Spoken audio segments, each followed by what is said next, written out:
Dr. Malachi Martin, ex-Jesuit, former exorcist, and one-time advisor to 3 popes, is currently a best-selling author. As a premier investigator of clandestine politics and unlikely alliances of popes and cardinals, his novels offer rare insights into the men who guide nearly 1 billion people in faith and broker the destinies of countries and continents.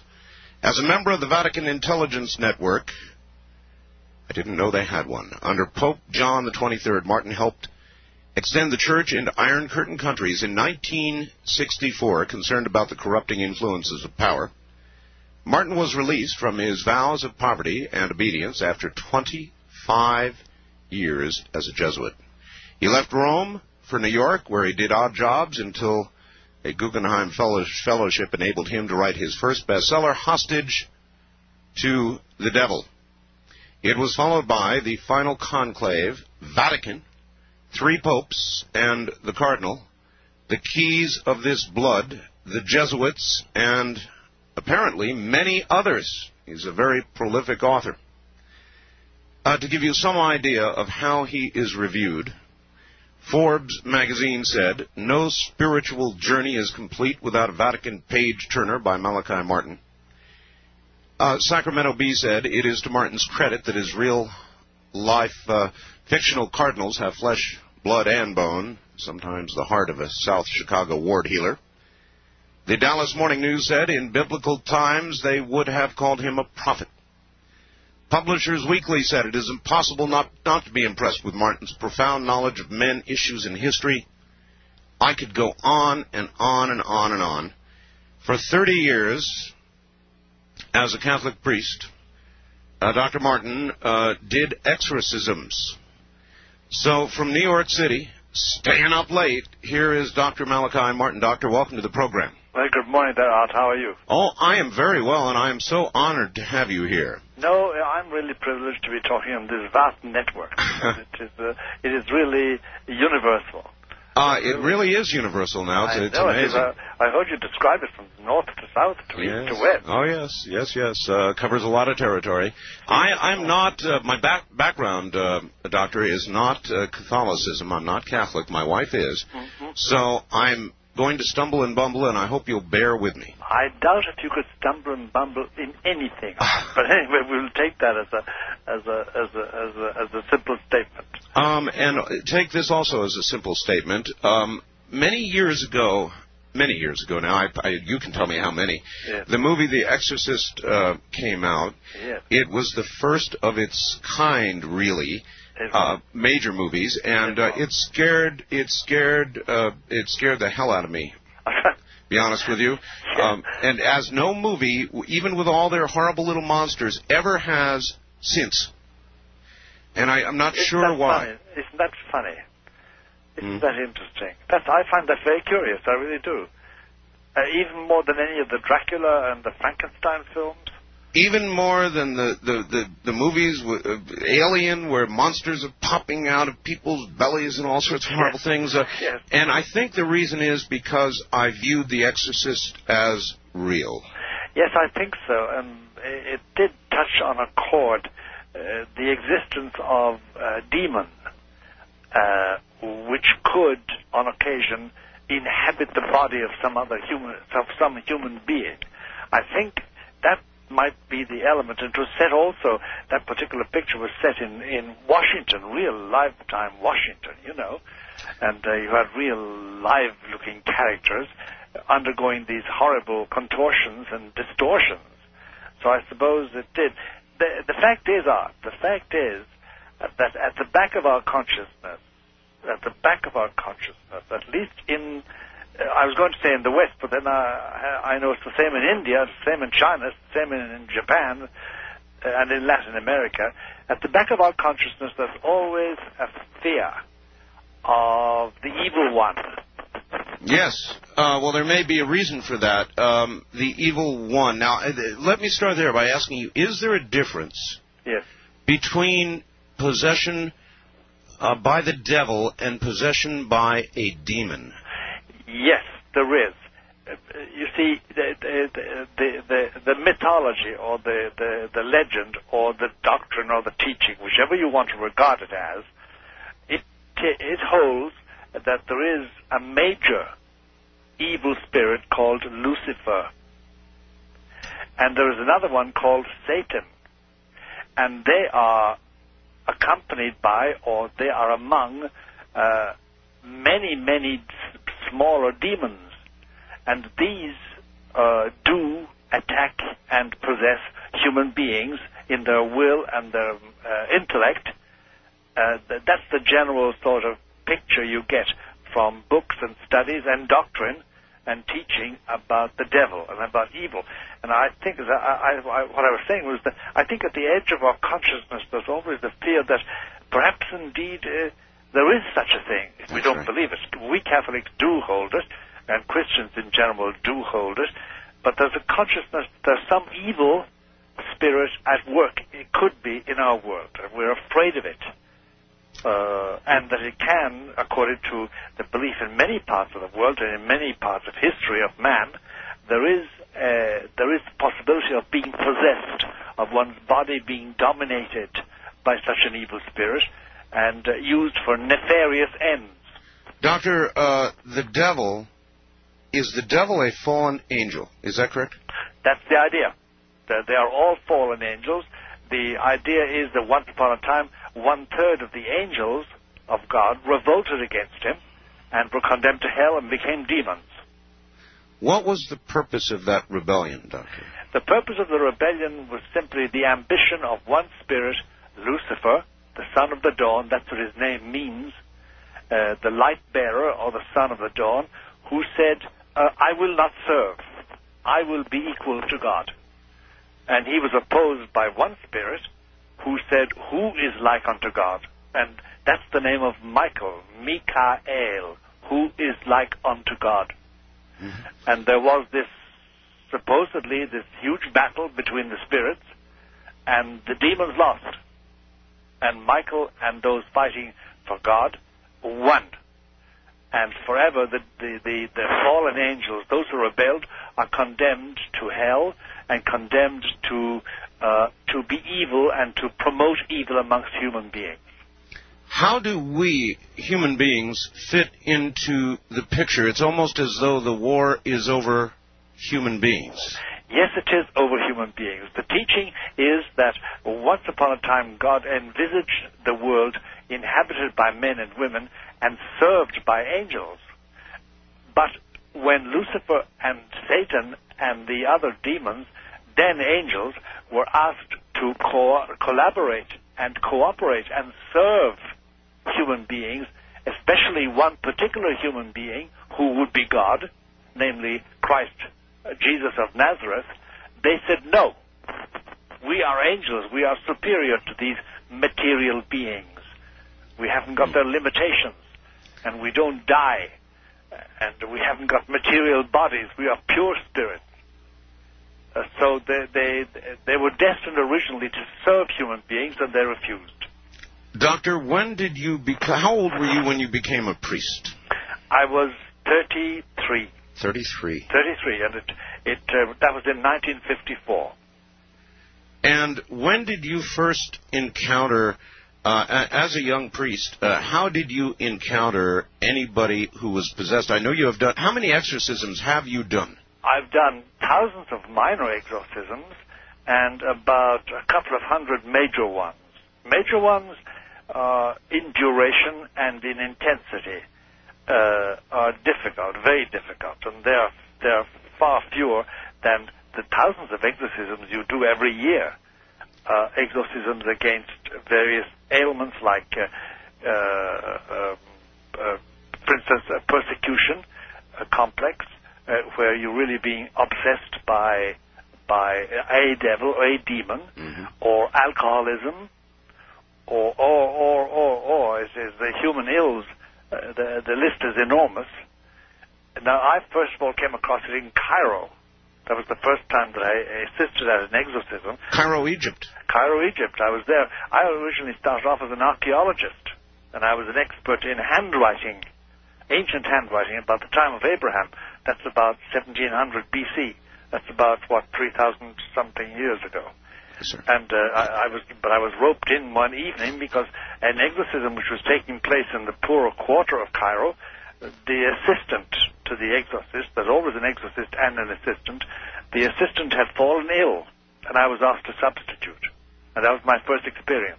Well, it is my understanding. Again, I'm operating from total ignorance here, other than the movies that I've seen. And yes. It may be all wrong. But my understanding is the Catholic Church does not lightly undertake to do an exorcism. No. How does it decide? It decides this way.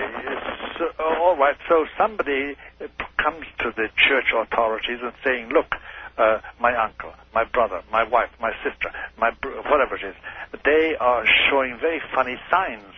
And there's usually in every good, well-run diocese, there's an exorcist, that is a priest appointed by the local bishop to deal with this. So the first thing you do is examine them, get them examined by a doctor, and find out, are they physically sound? Certainly. See, there are ailments like La Tourette syndrome or Huntington's chorea, or a simple tumor in the brain, which produces phenomena, produces events in a person's life that look very like possession, but are not. So you must first of all satisfy yourself that there's nothing physical, no physical basis. Then one or two expert psychiatrists, usually people who don't believe in God, by the way, because they're skeptical, must tackle you and find out, are you just plain loony, or is there something they don't understand? And sure. They come back with a report saying, well, the pattern is normal, we can't explain it. Then the church authorities generally say, okay, let's try exorcism.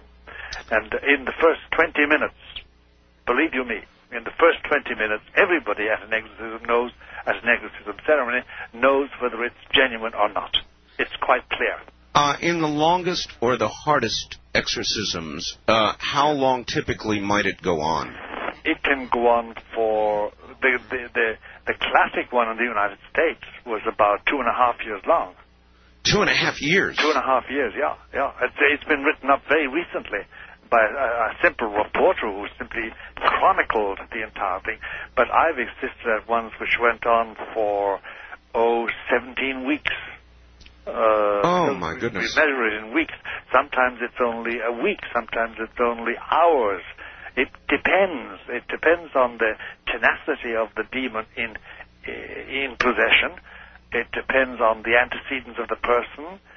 It depends on so many factors you just can't predict. You go into it blind in that sense. You said, you said demons. So the majority of possessions are by demons. That's right, they are. All true possession is by demons. Now, see, there's a distinction between possession and obsession.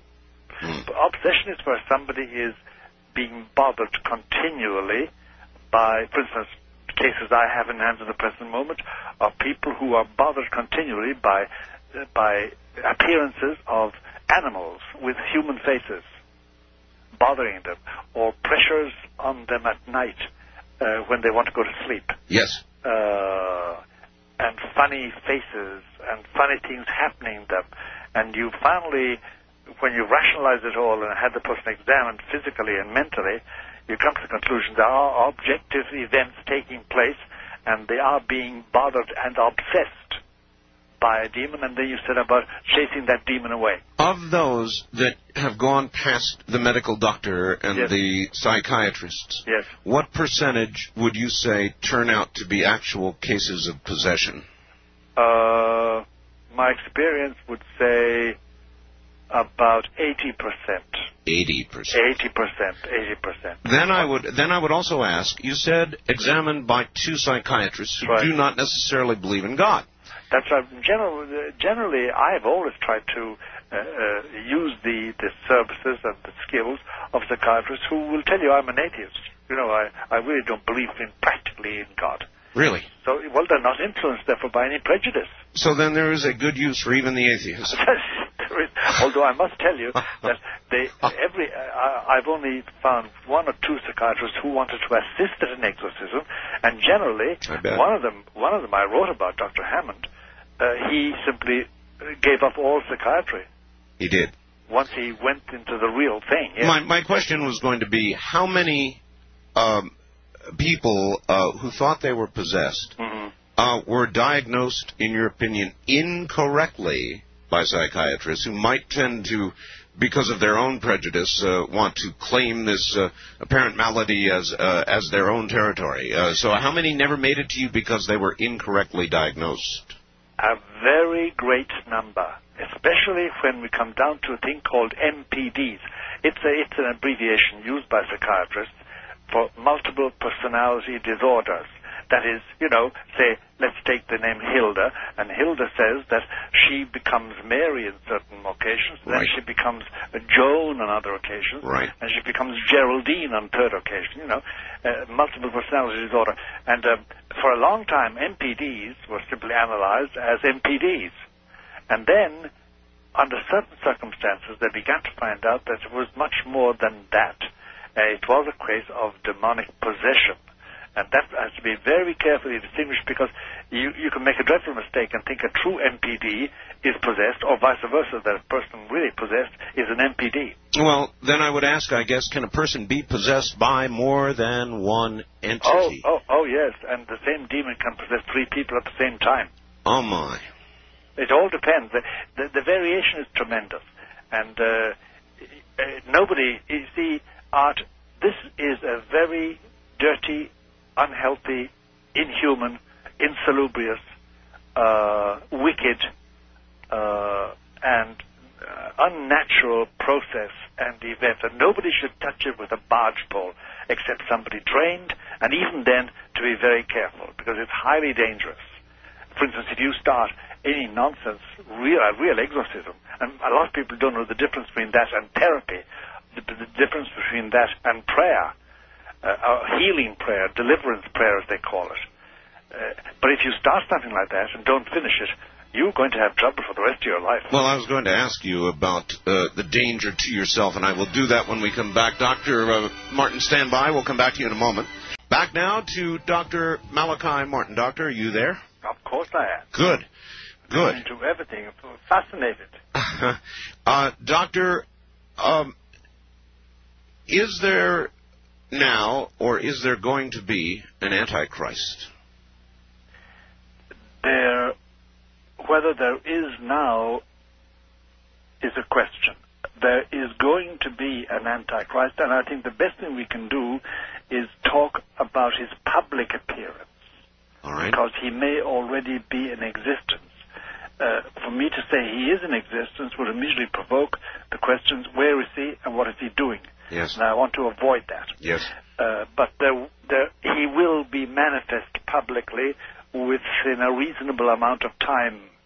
Most people who are 20-something or 30-something will come across Antichrist in their life. I'm 76. I may not.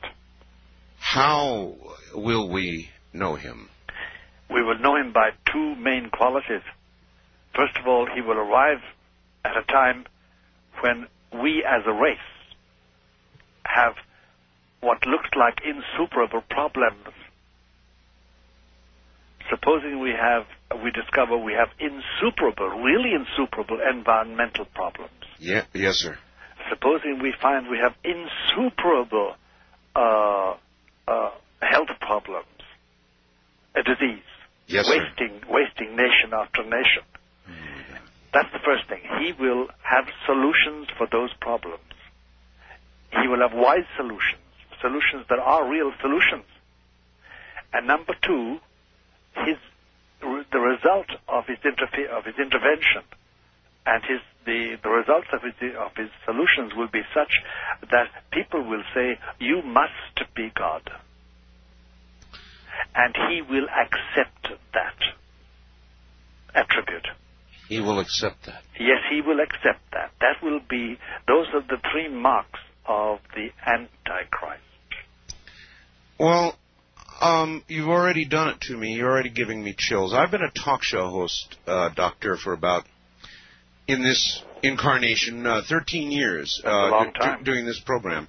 And in the last several years, Doctor, I've begun to observe something that I just picked a word and I began to call it the quickening. And it's a very good word, Art. Yeah, It's a very discerning word. You must speak from experience.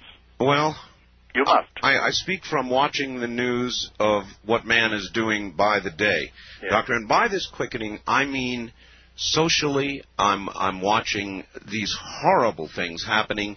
Yesterday is just an example.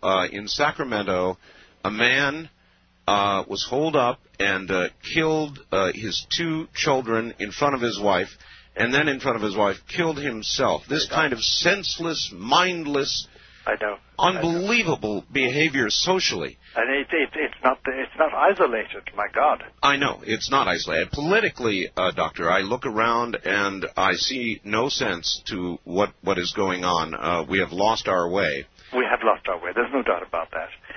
Could I stick in something at this moment, Art? Could I make a remark? You may indeed. There is, in Scripture and in tradition, and by the way, I'm a Roman Catholic, so I'm not sort of dependent on the Bible as Protestants are, and that's their choice. But there is a thing called the mystery of iniquity, and it's a very constant teaching of the Bible and of religious men and women, and it's this: that evil is allowed from time to time to so dull the senses of men and women and to so disturb the equilibrium of their minds that they do crazy, real crazy, mad, bad things. Mm-hmm. And here is the point that gives me a chill. I'm 76, and I noticed that in the last 20, 25 years of my life, the incidents of such disequilibrium, the incidents of that seem to be much more frequent than when I was younger. Yes. Much more, there are much more shocking things happen, and it's not that we're getting to know them. No. The world was connected at that time. Communications were slower when I was young, say when I was 25, or when I was 20. But all the news got around, but we never heard such a plethora of shocking, unbelievably violent, unnatural happenings to ordinary people.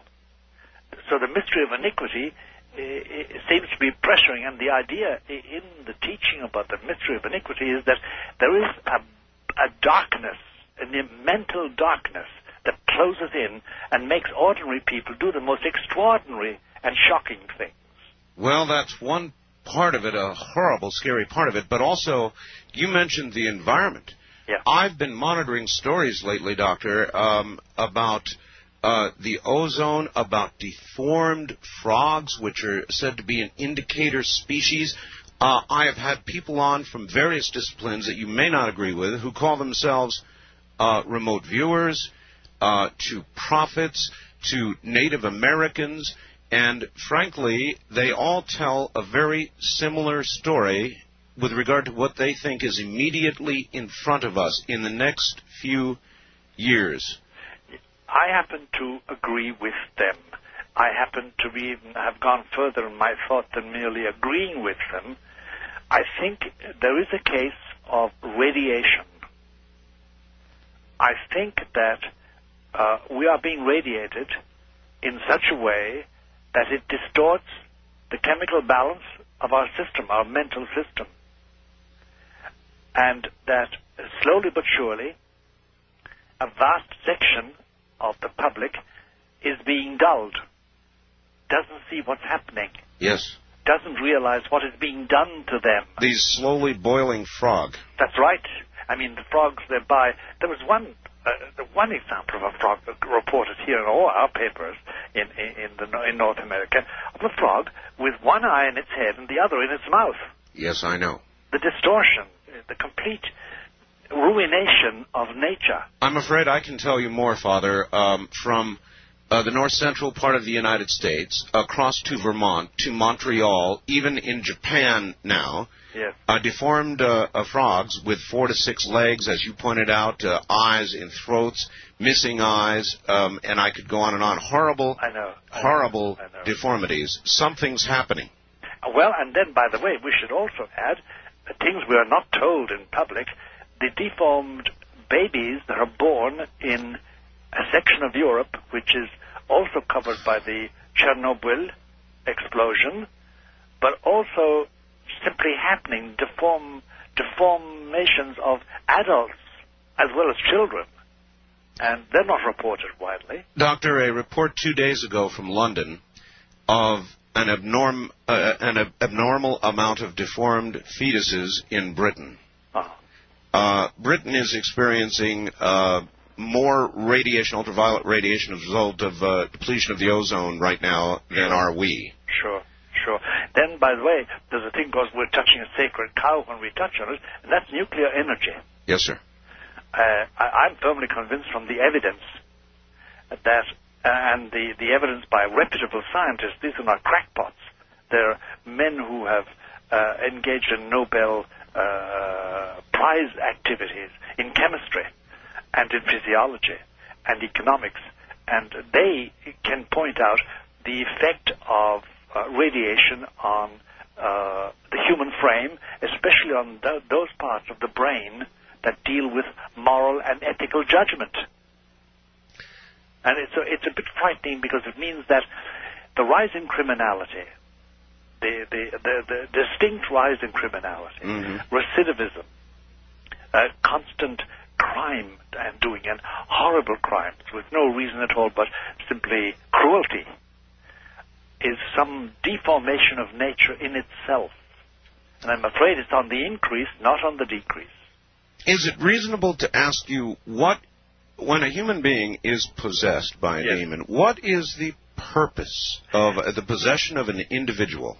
The destruction of that individual's soul to such a point that it must end up in hell. Hell being a place, a location, an existence which is totally separate from God. The belief is that everybody was created to be happy forever, and God wants everybody to enjoy heaven, the joys of heaven, the perpetuity of heaven, the peace of heaven, and the ecstasy of heaven. The demons, excluded from that and barred from it because of their rebellion, want to make sure that as many human beings as possible don't attain it. And that is done by possession, and possession is a funny thing. It's a funny operation. It never starts suddenly. You don't wake up in the morning and say, gee whiz, I'm possessed. You know, it doesn't happen like that. It's like any addiction. It's like anything that happens slowly. It's bit by bit. Bit by bit, I cede control of my will and my intellect to a demon. And one day, the possession is complete. Is this a fight, Doctor, between an individual's will and that of the demon?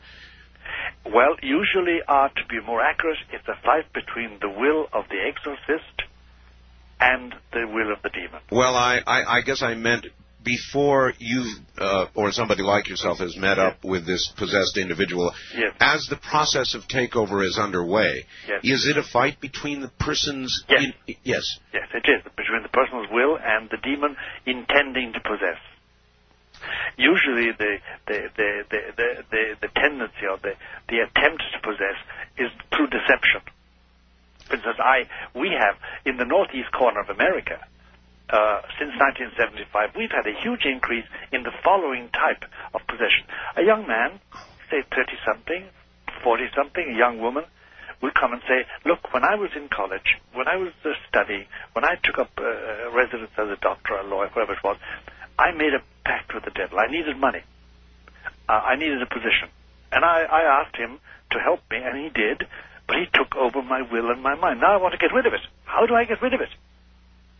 Well, we have an increase in that phenomenon, which I never thought we had. Some of them don't even believe in God. Some of them are Jewish, some of them are Buddhist, some of them are Christian, some of them are Protestants or Catholics. There's no profile of the possessable person. Once you have issued such an invitation, is there any way to go back? If it has been taken up, then your only recourse is exorcism, that we know of. There may be other recourses. We don't know of any recourse, except that. Are there cases in which a possession is not obvious? Yes, I would imagine there are many where the spirit has simply won and is in firm control. I would think that the people who come to you are those who are sort of in the middle of a giant battle. That's right. When you find somebody, the typical things of somebody throwing themselves on the ground or cursing and spitting and protesting and defecating, urinating, and all sorts of protest. What they're doing is protesting, saying, help me. Yes. Help me. But really, the perfectly possessed, we call them the perfectly possessed, are those that are completely at peace. And I've known several of the perfectly possessed, and I avoid them like the pest. And you know them only by almost accidental means. Sometimes they're perfectly normal, by the way, and they've got great business property. They're married, they have children and wives, and they put down responsible jobs. There's nothing wrong there. Now and again, just now and again, it's as it were, a veil is drawn aside, and you see somebody you don't know at all. You just don't know this person, this man, this woman. And there's a completely alien look, a completely alien attitude, and they breathe alienation. And you know then, if you have a nose for it, you know then that they're perfectly possessed and there's nothing to be done about it. The first man I knew like that was called Beedham, John Beedham. And it was a frightening experience because I had known him for years. In other words, their pact, their deal, they are at peace with and comfortable with their deal. That's right. And they have passed through the usual Satanist rituals too. The three Satanist rituals: the power of inflicting pain, the power of hating, and the power of burning fire. Fire is part of the Satanist and the Luciferian development.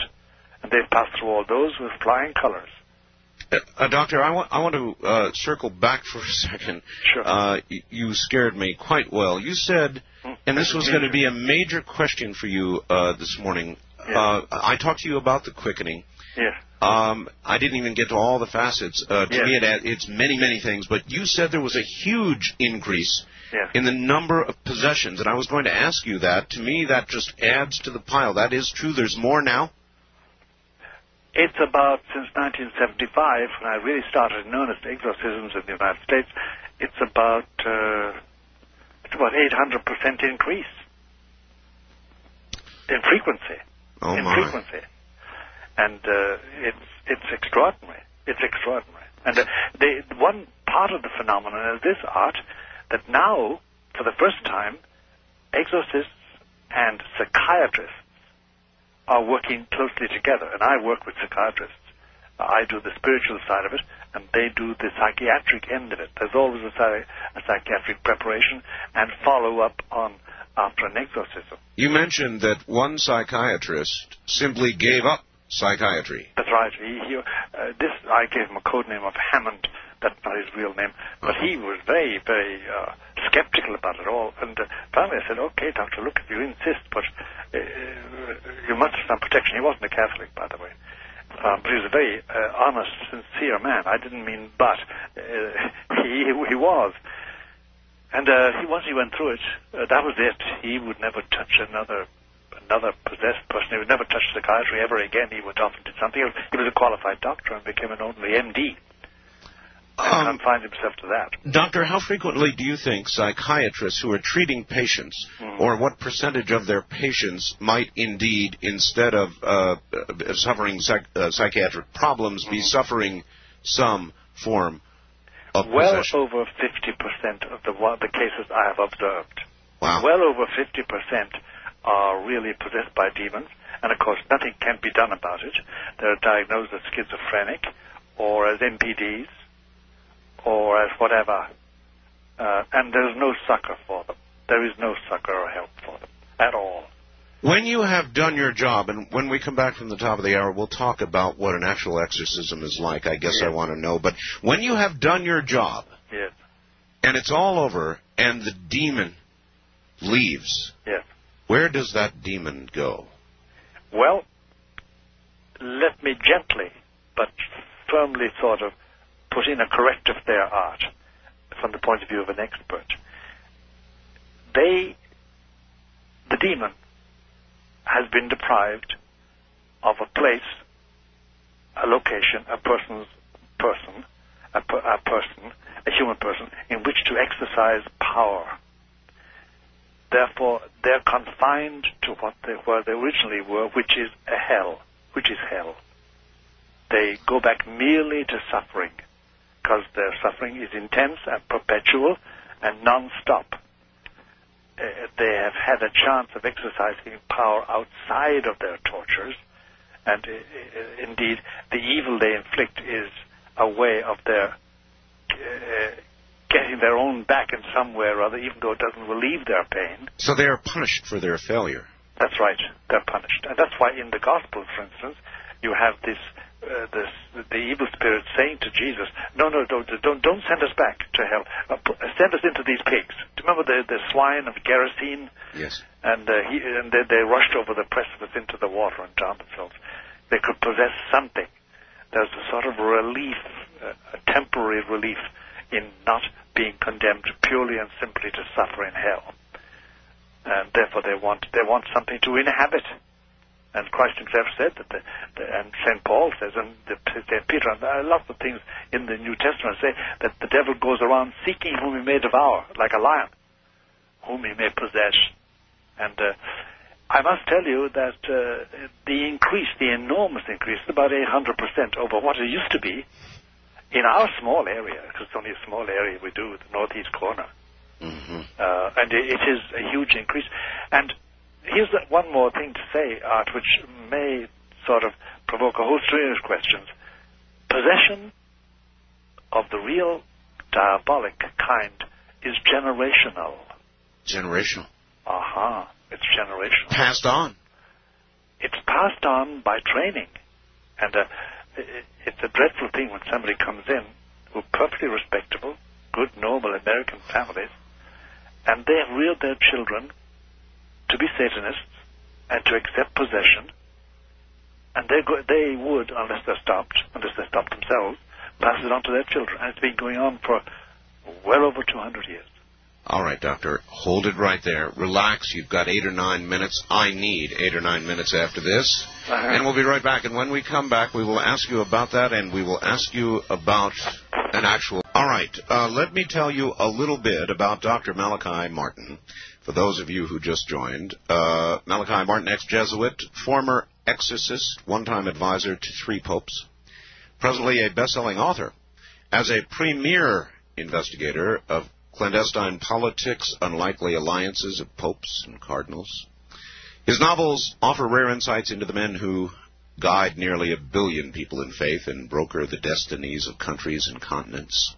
As a member of the Vatican Intelligence Network under Pope John the 23rd, Martin helped extend the Church into Iron Curtain countries. In 1964, concerned about the corrupting influences of power, Martin was released from his vows of poverty and obedience after 25 years as a Jesuit. He left Rome for New York, where he did odd jobs until a Guggenheim Fellowship enabled him to write his first bestseller, Hostage to the Devil. It was followed by the final conclave, Vatican, 3 popes and the cardinal, the keys of this blood, the Jesuits, and many, many more. Born, by the way, in Kerry, Ireland, in 1921. He has done many, many exorcisms, and that is generally what we're talking about right now, and possession. I'm trying to understand possession. And we left off last hour talking about the fact that it apparently is generational. Doctor, generational possession.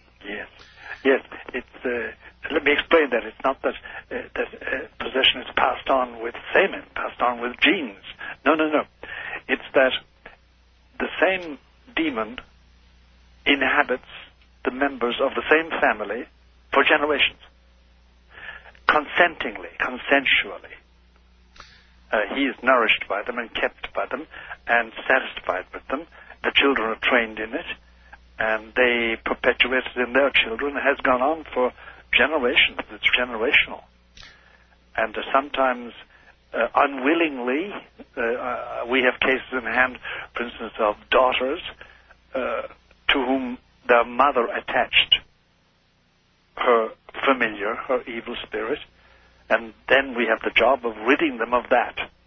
And it takes time. and it's painful and anguishing.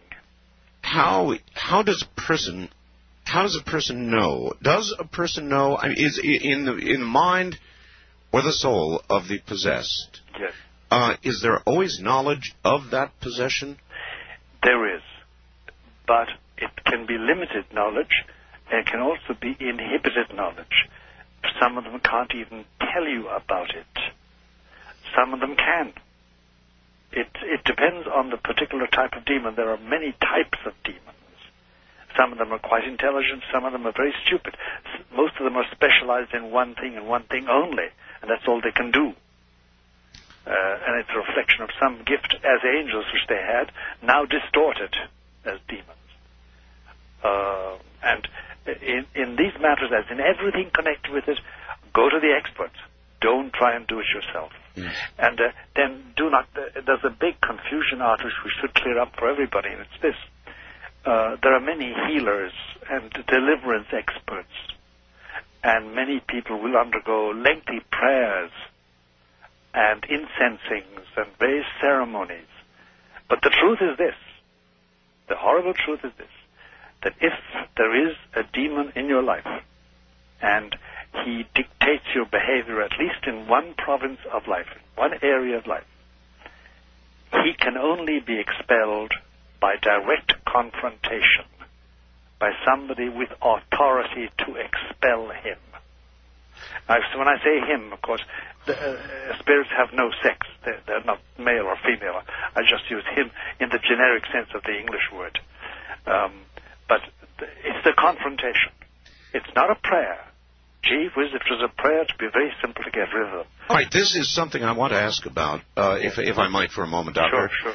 I had a call a couple of weeks ago from a woman who said that she had been in bed, believe this, with her children one night, and she was attacked, Doctor, attacked by some sort of demon or spirit that was actually waiting upon her, actually trying to sodomize and rape her, and she was unable to speak, unable to move, unable to utter anything.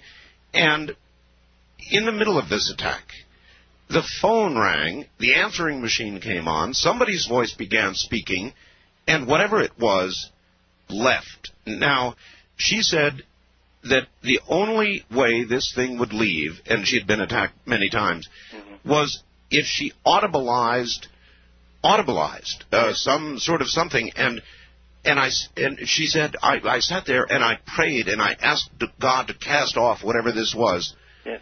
And it would not go. And my question was, and I pondered after the call, it was a very serious, very scary call, yes. And I pondered afterwards, if God hears our prayers, those cast silently forward, then why would God not hear a silent plea, a scream, as it were? Why must something like this be audibilized? There are mysteries about this entire situation to which we have no answer. But there are laws. He has set up laws governing the existence of man and woman, and one of them is that audibilizing something does make a difference. And it can be as simple as this, that the attention that a demon requires of the possessed person, or the person they're going to violate, can be, that possession can be distracted. Their will can be diverted, their mind can be diverted from being, as it were, hypnotized, being held by some audible voice message from another normal human being. And God knows what grace of God that voice brings with them. But that it does happen, that audibilization does have an influence, there's no doubt about it. There's no doubt about it. And there's no specific answer as to no specific answer. And Art, the biggest problem is, who is possessible? And people are always asking me, am I liable to be possessed? And we have tried to create a profile of the possessible person, but we have found that neither sex, nor education, nor color, nor race, nor education, nor riches, nor poverty, nothing makes a difference. It's apparently, to our mind, it's random.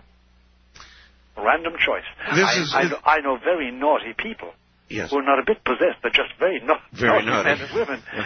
And then I know people who are not naughty at all, but lapse in one thing, and they do undergo possession. Knowing the nature of humans, yes. If somebody has made, in effect, a pact with the devil, yes.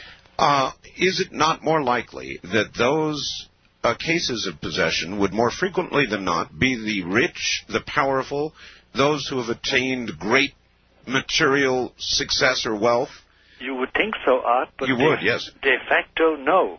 No. Poor people, people with very little social resonance, people occupying very obscure positions in the social ladder. Everybody is susceptible to some ambition, something they want, either for revenge or for self-satisfaction or for self-advancement, yes. and everybody is liable.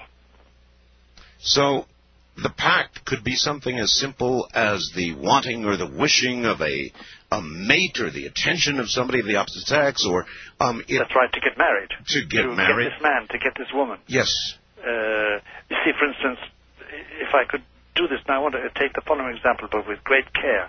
Do you remember Susan Smith? Yes. Brown to 2 children? Of course. Now, for an exorcist, the pattern is very clear. The children were in her way.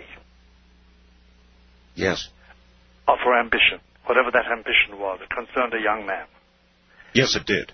And an exorcist could say about that, it was obvious that they were used as obstacles, they were used by Satan to possess her will and make her commit the grievous sin of matricide. Because she was convicted of that anyway, so I'm not accusing her of anything that she's not convicted of. Of course not. But that would be read by an exorcist as a typical example of possession of the will of somebody to commit a very evil act just for the sake of doing evil, because that's the whole point of the demon, to do evil for the sake of evil. Should somebody like you have consulted with Susan Smith? Well, if I was asked to, generally we people, we're very chary about intervening at all. And there's enough work on our plate to keep us going. But, yes. Can somebody, doctor, of any faith be possessed? Yes, of any faith. Doesn't matter. Of no faith at all. Would a Catholic priest perform an exorcism on a non-Catholic? Yes, he would, and we do. We do. Now, it's much more difficult because you can't call on their faith. Except for faith, they generally emerge from an exorcism, a successful exorcism, with tremendous faith in God. Not necessarily Catholic faith, but faith in God. Speaking for the layman, there are many people walking around listening right now who are no doubt scared to death because at one time or another in their life, they have probably, in a moment of despair or a moment of need, said, I'd make a pact with the devil if I could just have so-and-so. And they're probably thinking at this moment, there's a pretty good chance they may be possessed. You can't be possessed without knowing it. And you can't be possessed against your will. You may wish all day and all night for the devil to come and sign a pact with you, as it were, a Faustian principle, like Mephistopheles in the play of Goethe. But it can't happen without your knowing it and without you willing it fully, finally fully, bit by bit by bit, so that you needn't be afraid that you're possessed and you don't know it. No, that doesn't happen. Well, are there not, though, no doubt, many people who have achieved success or achieved that goal for which they made that dark wish, that moment, and they certainly must wonder. No, they know. They know. They know. They know. They know full well. And that's the darkest secret of their life. The dark, indeed. That sets them apart from wife or husband or lover or mistress or brother or sister. And you say you have seen these people. You know these people when you see them. Oh, yes, you do. You meet them in the street. You meet them in cocktail parties. You meet them at dinner parties. You meet them at meetings and conventions. And, of course, I must tell you that I get out of their way. I've enough of it. I don't want to confront them. I don't want to have anything to do with them, unless I have to professionally. Dr. Catholic priests, how many Catholic priests are capable of or do within the church exorcisms? Nowadays, Art, unfortunately, a minimum. As you know, in the last 25 or 30 years, belief in the devil, belief in evil incarnate, in an evil spirit, belief in hell, belief in the demons, the existence, and the activity, say, of Lucifer and of Satan. They're distinct demons, by the way. People often confuse them, but they're distinct demons. Belief in that has flagged, has got very weak. And the result is that when we started doing a lot of exorcisms here in the northeast corner of America in the 1970s, we finally had to go to Rome and ask permission because the local bishops, some of them didn't believe. So we went to Rome and said, look, these people, we need authority because, by the way, nobody can do an exorcism without being given authority.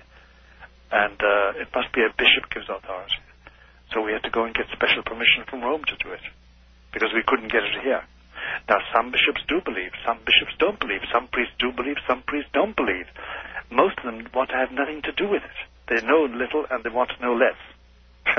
That's really, and some bishops, some cardinals we know, say, look, don't bother me. You have all the authority you want, but don't tell me a thing about it. I don't want to have anything to do with it at Possibly all. The source of the hear no evil, see no evil. That's part of it. That's part of it. Because if you have to take into account that so-and-so, this political leader, this particular borough leader, this particular CEO is possessed, it does complicate life, Art. It does complicate life. If a big surgeon, a big psychiatrist, is by way of demonically possessed, it makes a huge difference. Can a person of faith be possessed? Can any person of faith be possessed? Can a person of great faith be possessed? No. Without their renouncing. The time comes when you're asked to make a change. You can't be possessed against your will, and if your will is strong in your faith, you can't be possessed. You can be obsessed. You can be bothered. You can be harassed. Yes. And harassed terribly. And the major portion of cases that occupy my daily dealing with this are cases of obsession and harassment. And it's terribly distressing. What about the demographics of possession? We saw The Exorcist. Can a child be possessed? No, except unless in exceptional cases you have children born and quickly developing at the age of 4, 5, with a will as strong as a person of 25, really. Mm-hmm. And they can undergo possession, but it's rare. It's very rare. They can be harassed and obsessed, and that's usually generationally on account of the parents, on account of an aunt, on account of an uncle. How, let's see, what's the right word? What word am I looking for? In a generational case of possession, does the parent actively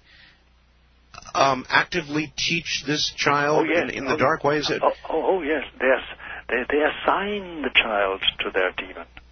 They're satisfied with that. The demon becomes what they call a familiar of theirs.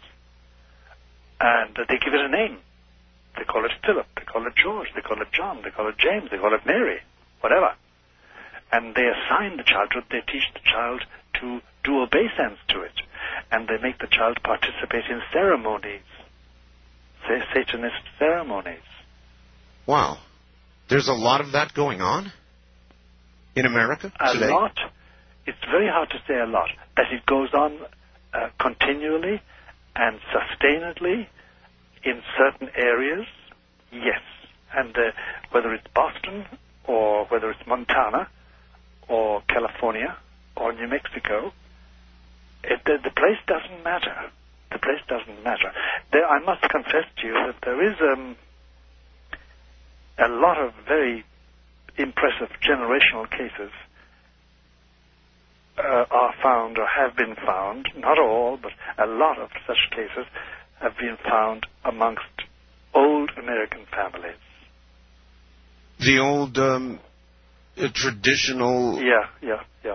The old, originally came over on the Mayflower kind of American families? That sort of business, yes. That sort of business, yes. It's a murky story and has never been written up properly, mainly because, well, it concerns family genealogies, and it's hard to write that up and get it published, and then what's the point? But you come across generational possession and harassment, but possession too, in such families, such old families. Whether they're Dutch Reformed or whether they're Puritan or whatever. I suppose getting it in print, one reason might be the truth, Doctor. All right, back now to Dr. Malachi Martin. And, Doctor, you're in, I haven't even told everybody, you're in Manhattan, aren't you? That's right. I live in Manhattan, Upper Manhattan. Doctor, as a young priest, how did you first... what was your first exorcism, and what was your reaction to it? Well, my first exorcism was in Cairo, Egypt, and I was a young priest, and I was an archaeologist. I was lying on my belly or my back in caves on the Sinai Peninsula, copying inscriptions dating from about the time of Abraham, about 1600 or 1700 BC.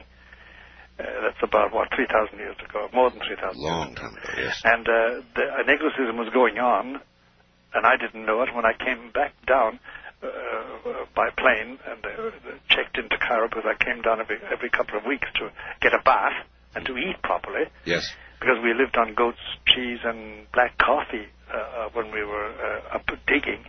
One of the priests was telling me that he was engaged in an exorcism and his assistant has collapsed, which is not uncommon with young assistants, because in your first exorcism, if you've never done it before, the impact is so great, sometimes you become totally incontinent. It scares you. To the point where you can't move and can't speak and can't help. And everything, all the portals are loosened. You have diarrhea, you vomit, because it's so repellent. It's so shocking. So it's not for the weak of heart? No, it's not. And I'll describe in a moment exactly what is the repellent part about it. All right. But so I was asked to assist, so I did, and apparently I had a very strong constitution, still have, and I hadn't got that effect. It had a disgusting effect. It always has. That was the first time. It was a very sticky exorcism. In general, if you want to understand what an exorcism is like, and what's really the essence, the difficulty, the horror of it is this. You must imagine, say, a common scene. It's a room. It's always within a room, within a house. It's in a room. There's nothing on the walls, no nails, no pictures, nothing that can move. If the windows are there, they're barred with shutters. You don't have glass around the place that can be shattered. All of this is prepared. All this is prepared. And you have the person in question is either violent or not. Most times not violent to begin with. Mm-hmm. And there's either a bed, or an iron bed, or a chair, or whatever.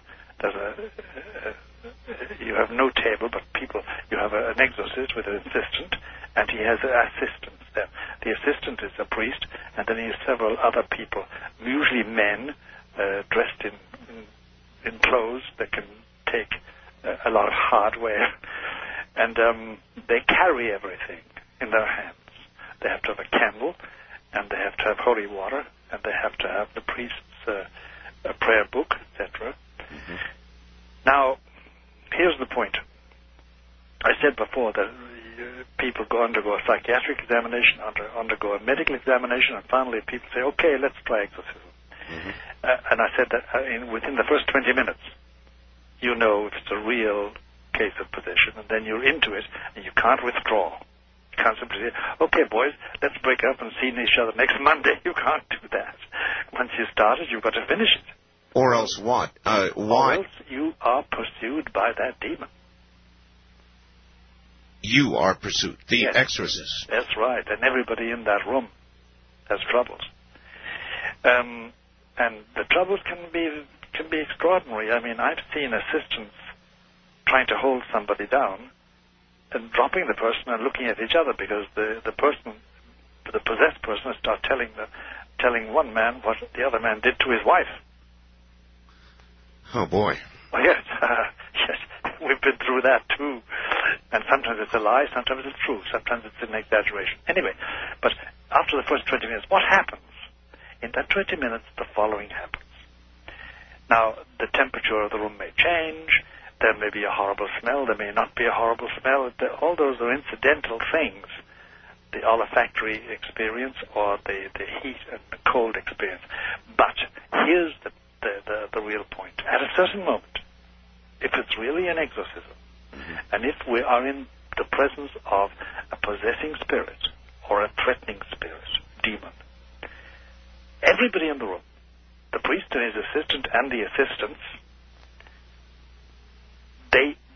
they know, and I can only call on some experiences of people listening to me, and you yourself, Art, you know there's something in the room that wants you dead, but dead.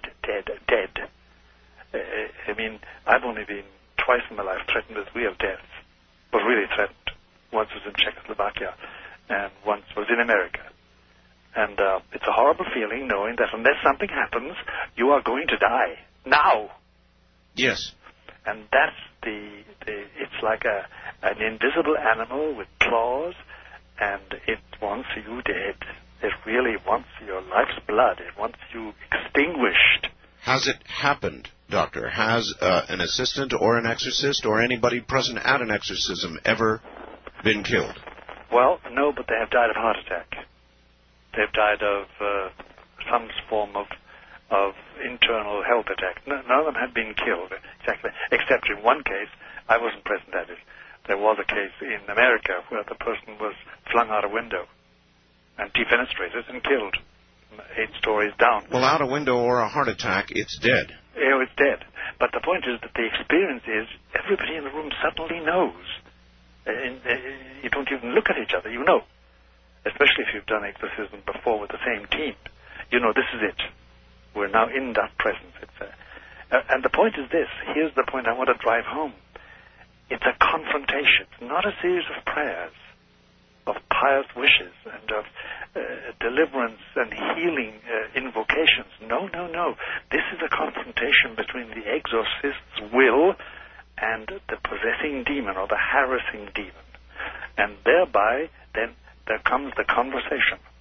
Because the exorcist has to find out the name, what the demon calls himself. If we want to speak about himself, it's not himself or herself, as we all know. But anyway, what their name is. And the name is usually a reflection of their function. What their function is as an evil spirit. And you have to get them to admit that. There are certain rules. You never answer a question put to you by the possessed person. You always fling a question back at them. How do you know when you are speaking with that demon? It is impossible not to know it once the person starts talking. It is impossible not to know. You know. Everybody in the room knows. And it's not a change of voice. Sometimes the voice is a big change in the voice. Sometimes it's a small change. But there's something, the manifestation of the spirit, when it's cornered by an authorized exorcist, is palpably clear, like the nose in your face. Everybody knows. And there's no deception about it. And it has this bone-chilling effect. So it's like a war.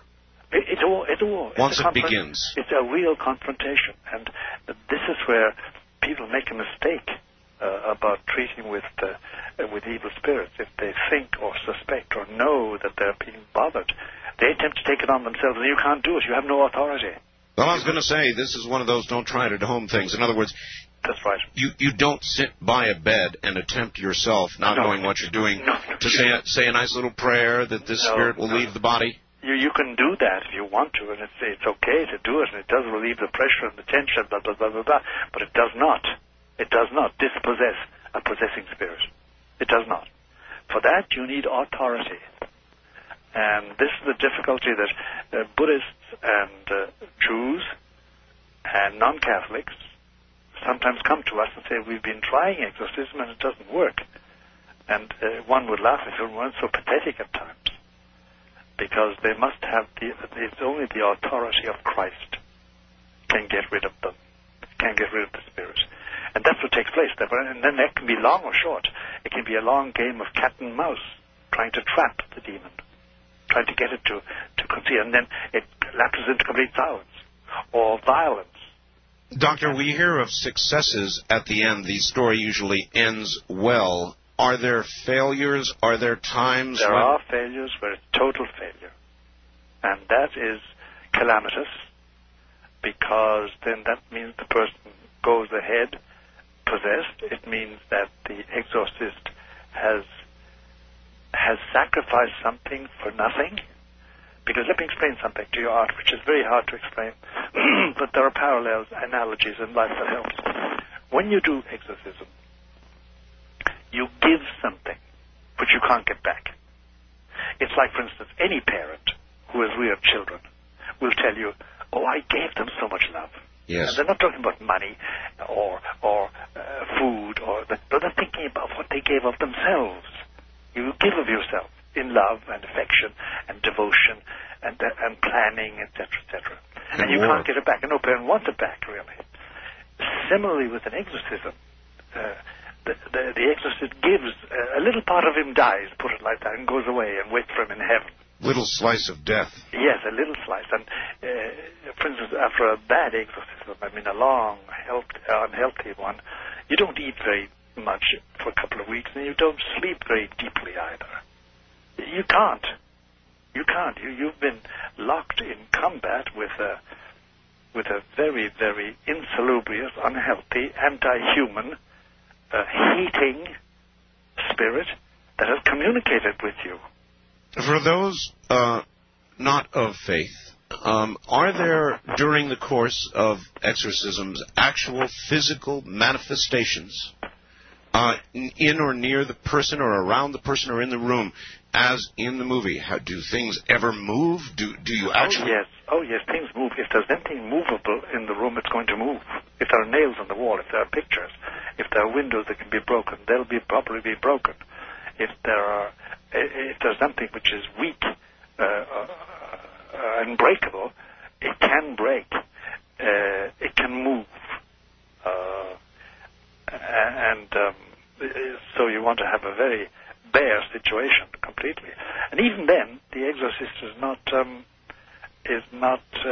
free once it's all over. I've been flung out of bed. I've been knocked off stools and broken my shoulder by the demon to get his own back, just to remind me he was there and to make me pay a price for the damage I did. This is like going to war. It's very much like going to war. What is a war? What most people don't realize is that there's a spiritual war on, and as St. Paul says, it's a war with the spirits.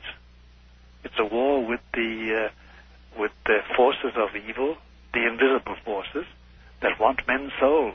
Are there times as a priest where even the very best of men, doctors, sometimes fear war reasonably? Does a priest sometimes fear entering this war when you know you are about to meet up once again with the worst? Yes, there's always that fear. And a very old exorcist gave me advice years ago in Ireland. I mentioned this to him, and he said, "Okay, but listen, learn to measure your love of God by the amount of fear in your heart," which is a very profound statement. It is, yes. Because it depends on how much you love God. And if you really love Him as Father, as Savior, and as final end of everything, and as the beautifier, and as the creator of nature, the creator of all beauty in our lives, it can expel fear. But if you nourish fear, fear can grow and not quantitatively, but it can equal or surpass the amount of love you have in your heart. And then you're in danger, because that fear is going to make you despair. That fear is going to make you timorous. That fear is going to make you vulnerable. Love is the only thing that can cure it. Love is the only protection we have. You mentioned there were priests who do not believe that people are possessed. That's right. That's right. Do they carry that belief because of fear, do you think, for the most part, or? No, Art, cases I have known of priests whose faith has been diminished. See, faith is not a quantum, like a bank balance or something in your pocket Yes. or clothes you wear. It's a dimension of soul. And that dimension can be greater or less, greater or lesser. And it can be diminished by infidelities, by sin, by fecklessness, by carelessness. It can be increased by virtue. It can be increased by good actions. It can be increased by the grace of God. But it's usually because of the lack of faith. Faith. When they think that there's no such thing as evil, really. That it's okay, do what you like, just don't frighten the horses. You know? The idea. But there are iron laws, though. God has laws. And He doesn't allow them to be violated. You can violate them, but you're going to pay the price. And one of the prices is that you slowly but surely edge towards that region of human existence where the demons are dominant. And they will satisfy you. They'll give you a good life. But you end up, they're a prisoner. They're a prisoner. Is there ever a case where the person who is possessed Yes. dies in the course of the exorcism? Yes, it has happened. And it's caused untold trouble because there's usually a lawsuit. But that's why we are very careful as regards the medical condition of the persons that we exorcise. What has been, you say there's a lawsuit. Well, I mean, the husband or the wife or the boy or the friend or the son or the daughter sue the priest. Sue the priest? Yeah. For having put their relative through an experience that caused them to have a heart attack, caused them to have a coronary, whatever. It has happened. What would happen, doctor, to the soul of the person who would die under such circumstances? Under these circumstances, we must say we don't know. There's always the chance. You know the old story between the bridge and the water? This man was pursued by his enemies and living in sin, and he tried to jump over a bridge and swim into the water, but they shot him. Yes. But before his body hit the water, he had repented. There's always this. You never know. You just never know. I just wouldn't like to be in that position myself. Has that happened to you? Yes, it has happened to me. It has happened to me, and it's very distressing. And then I've been asked to go to see people who are possessed by their husband or their wife or their brother or their sister and come away empty-handed. They simply told me to go to hell. Literally. Literally? Literally. Well, that would be one pretty good sign, wouldn't it? I mean, it's just not something you do to tell a priest to go to hell. It's very discouraging. Very discouraging, and they do it with great hate. Great hate. Well, as I say, wouldn't that be a very clear sign? It is. It is, Art. And so if you are told to go to hell, to get out of here, I don't want anything to do with you, which I can imagine more than not you might be told, then what do you do? Well, you go away and you pray. But, you see, for instance, if I go into the greengrocer and I find the milk he's supplying me is rotten, and say, listen, this milk smells highly, he can say, listen, buddy, get the hell out of here. That's one way. That merely means stop bothering me. But if somebody tells you in the way that it does happen now and again to an exorcist, please go to hell. Because that's where I'm going. I want to be with the prince. And now I'm quoting a certain case to you. Then it chills your bones. Because you know you're up against somebody perfectly possessed who just is waiting to die and go home to his master. Have you ever wondered, Doctor, about your own heart, about your own constitution going into one of these? Yes, I have. Yes, I have. And my heart specialist has always warned me that there's a danger there. And I know there is. There is. But, you see, when you're over 70, you know, the amount of good you can do in this world is limited because you're no longer 20, 25, 30. And therefore, whatever good you can do, you do if you're wise. Because one day soon I'm going to take the high jump. As we all shall. As we all shall. So, even today, if you encountered it, you would still do it? Oh, yes, I would. Oh, yes, I would. Because the commiseration, the human compassion, and the pity that the Holy Spirit puts in your heart impels you, because they are miserable, and they make appeals to you, unless they're completely possessed. Doctor, hold tight, relax. Well, all right, there are stations that are just joining us now. You have missed 2 very important hours, and it's going to be impossible to catch you up, but we'll try. Malachi Martin, my guest, is an ex-Jesuit, former exorcist for many, many years, and one-time advisor to 3 popes.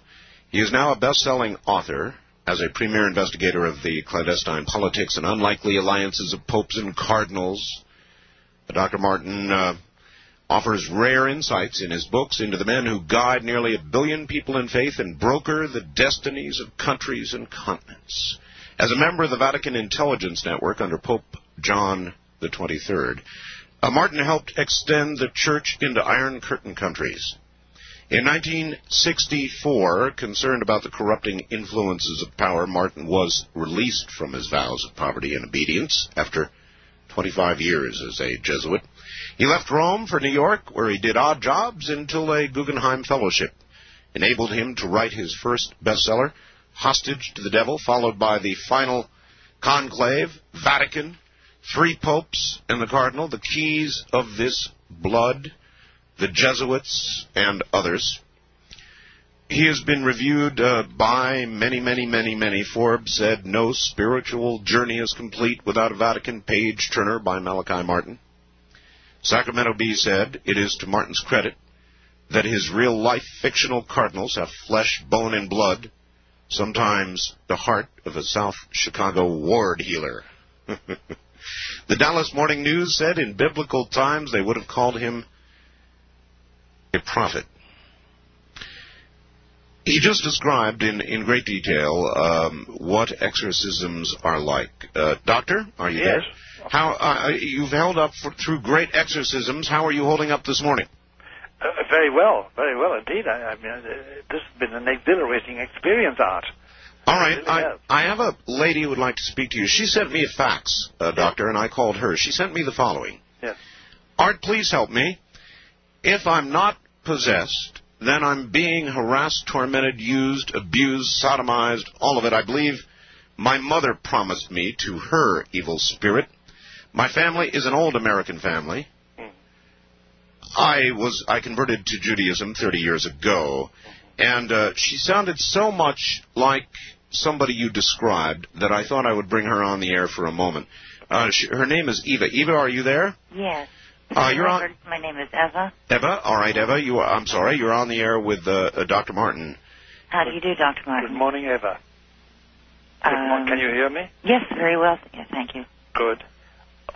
If you are in that condition, if you think you fulfill all those conditions in your life, you should apply to the local bishop, the bishop of the diocese in which you live. I don't know what that diocese is, and I don't need to know. San Francisco diocese. San Francisco, oh, yeah. Well, there may be a difficulty there because a lot of the clergy in San Francisco have given up any belief in the existence of evil, above all in the existence of evil spirits, and I wouldn't at all be surprised if the Archbishop of San Francisco is among those. Yes. I do not know, Eva. I don't work. I love San Francisco. I've been there several times in my life. I'd love to live there. Don't bother. I don't choose to be here. I know. I know. Well, that's what happens with most of us. Our place of living is imposed on us. But in any case, you have to apply to the local bishop for an exorcist. Now, you say that a person who is truly possessed is aware of it and has made a deal. Well, put it like this, yes. With conditions and restrictions, that's true of anybody who's possessed, partially possessed. Is it a straightforward deal? What's that? Is it a straightforward deal? No, it's never straightforward. Never straightforward. No, it's never straightforward. You're always at the heel of the hunt in the matter. But you think it's straightforward, but it isn't. Oh, no. What I mean is what I'm trying to figure out. Yes. In a way, speaking with you is a dream come true. Uh-huh. And it's also a bit. Thank you very much for saying that. A bit of a nightmare. I know, Eva. Well, apart from anything else, I promise you that when I say Mass this morning, which I shall after this broadcast, I'll give you a first intention in that Mass. There was a time when I would have just laughed at that, but I know. I have tremendous respect for it now. You've acquired wisdom. My concern is for my grown married children. Oh, boy. And my grandchildren. I'm afraid to people that I become attached to or involved with, and that does include my family. Yes. Bad things happen, and I'm really afraid to be around people. I'm thinking of a few deaths in particular, and I know. Stuff happens. Eva, I know exactly what you're talking about. I know exactly what you're talking about, and my heart goes out to you. It really does. What can she do, Doctor? She must find a good priest. Doctor, I would like to ask you a question. Sure. One other time, I was listening to a talk radio program, and a woman was on who all you had to do was call up and say your name and your age or something, and she would sense these stuff about you. And I called. Yes. And I gave my name and my age and so on. And she said, there's a very strong presence of a man who's been with you for about 10 years, and you really need to do something about that. And was it accurate? Yeah. It was accurate. Yes, and I didn't follow it up. It's really taken me close to a year to be comfortable with actually saying that. I know, Eva. I would be chary if I were you of any freelancer in this whole matter. No, I'm too terribly serious. You see, there's no doubt about it. A demon can have information about one without any reference to God at all, without any reference to our safety. I've already learned that. Yeah, they can know things. You need to be under the protection of God. Mm-hmm. And you need the authority of Christ to get rid of any harassing or obsessing angel in your life, because you don't sound as if you're possessed, but you do sound harassed. Yes, sir. And obsessed. Yes, sir. And that's the commonest form of demonic activity today. Now, explain this to me. I, at one time, was even fairly unfriendly about the Catholic Church, but there's been so much movement now that you'd have to decide to... There are so many factions. Yes, of course. Which is good, to my point of view. Yes. You say, give myself up to the authority of Christ. Yes. Through an exorcist. That doesn't mean to accept Christ as a savior. It just means to acknowledge the authority that Christ would have in this matter. That's right. Eva, but I must be frank with you. Once you admit Christ as having authority in this matter, and once you benefit by that authority, you'll find that he lives in your heart. Well, he was a Jew. Emma, we are out of time and we must go, but I think the upshot here is seek the advice of the Church of an exorcist. What I'm saying is that I don't eschew Yeshu. I just don't want to leave it on that note. I am not, this much I accept about Christ the man and what a wonderful, important man he was. So. Well, yes, you want to put it like that. But let's leave it at that, Eva. But I'll be praying for you. Right. That's a promise. All right. Doctor, I just got the following, and maybe you can tell me the kind of person that this came from. Dear Art, your present conversation with the priest is not without dangerous complications and consequences. I don't have to tell you just how many minds are listening to you on the radio, minds that can be in turmoil, minds unknowledgeable of the subject and the danger. I beg you to end this conversation without delay. This is somebody who is afraid of what they're hearing? Yes, I can imagine that it would, to certain minds, represent a danger. But it can suggest things to people, and I'm sorry if it does. There's no suggestiveness in what you're saying or what I'm saying, but the outlining of a reality in our lives, the presence of evil, is surely something that we must admit and acknowledge and not be blind.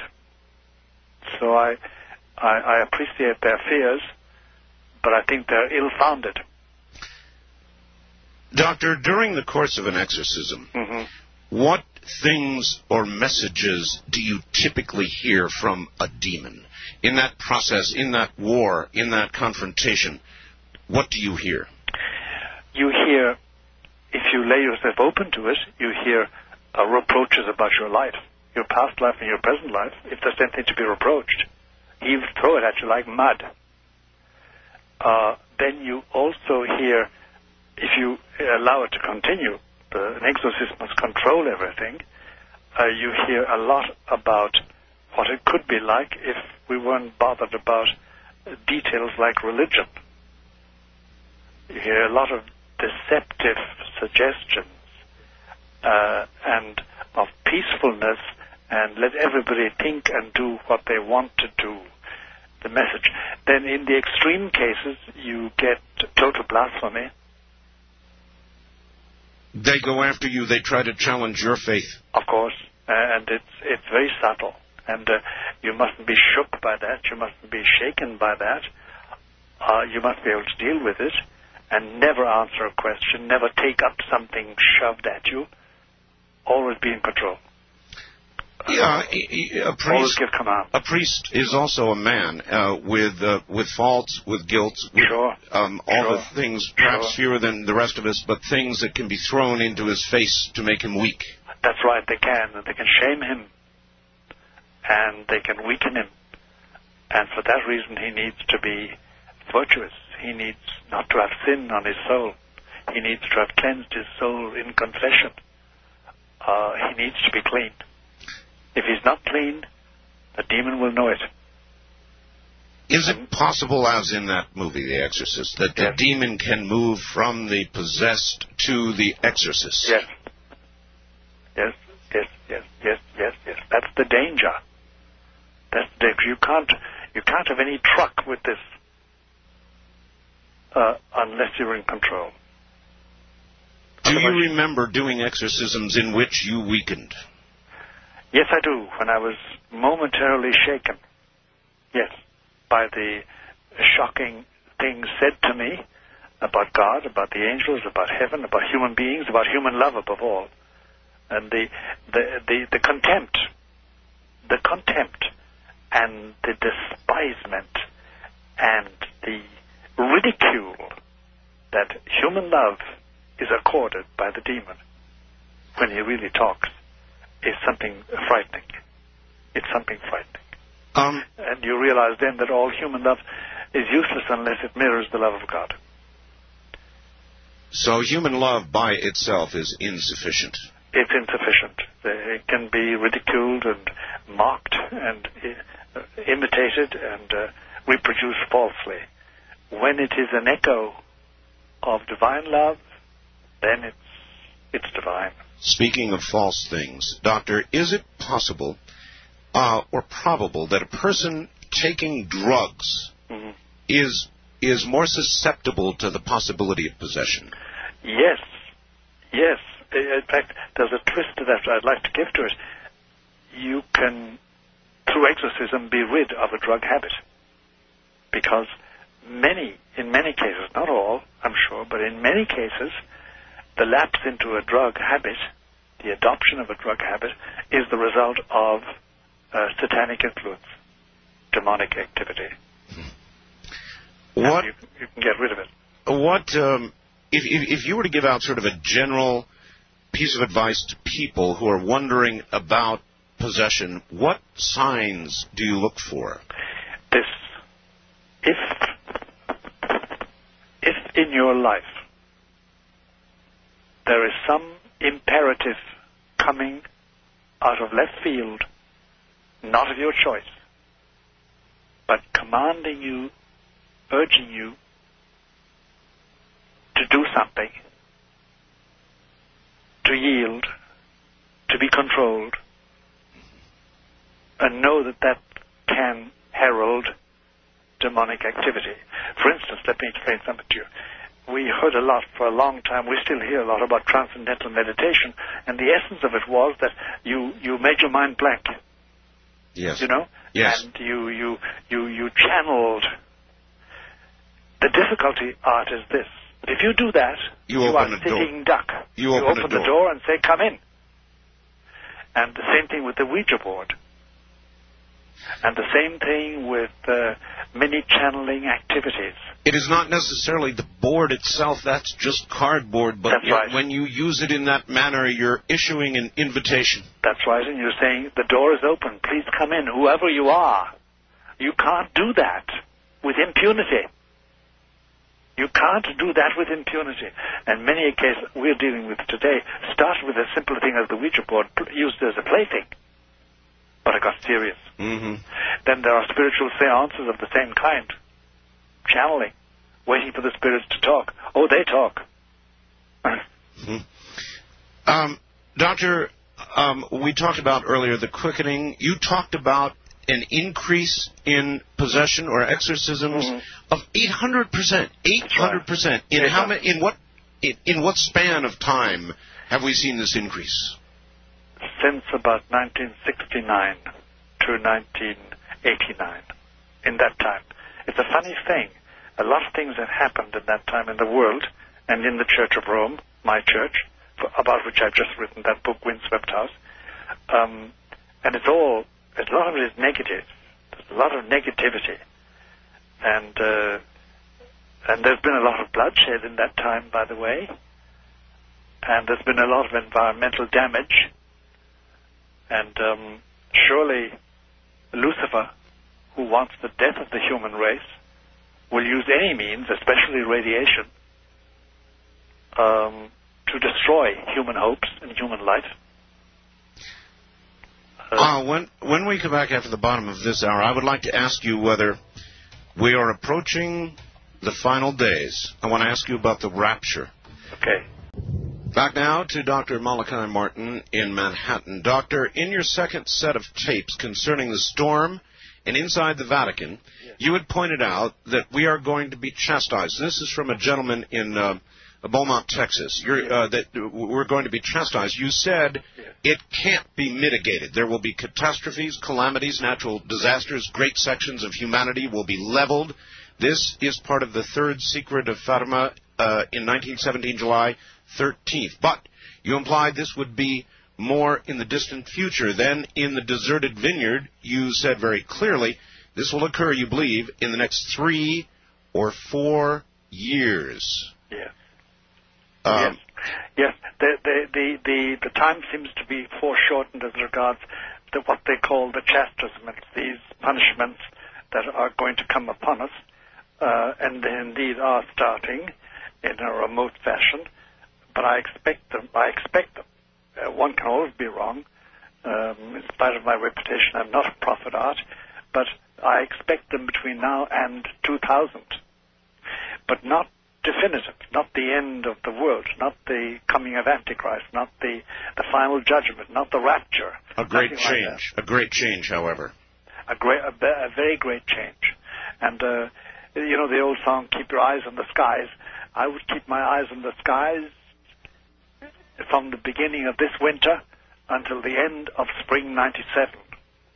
Because depending on what happens in that time, we will more or less have a prognosis for what's going to happen between now and 2000. How many human beings do you think will make it through this change? A good majority of the present human beings that are alive, but in great misery.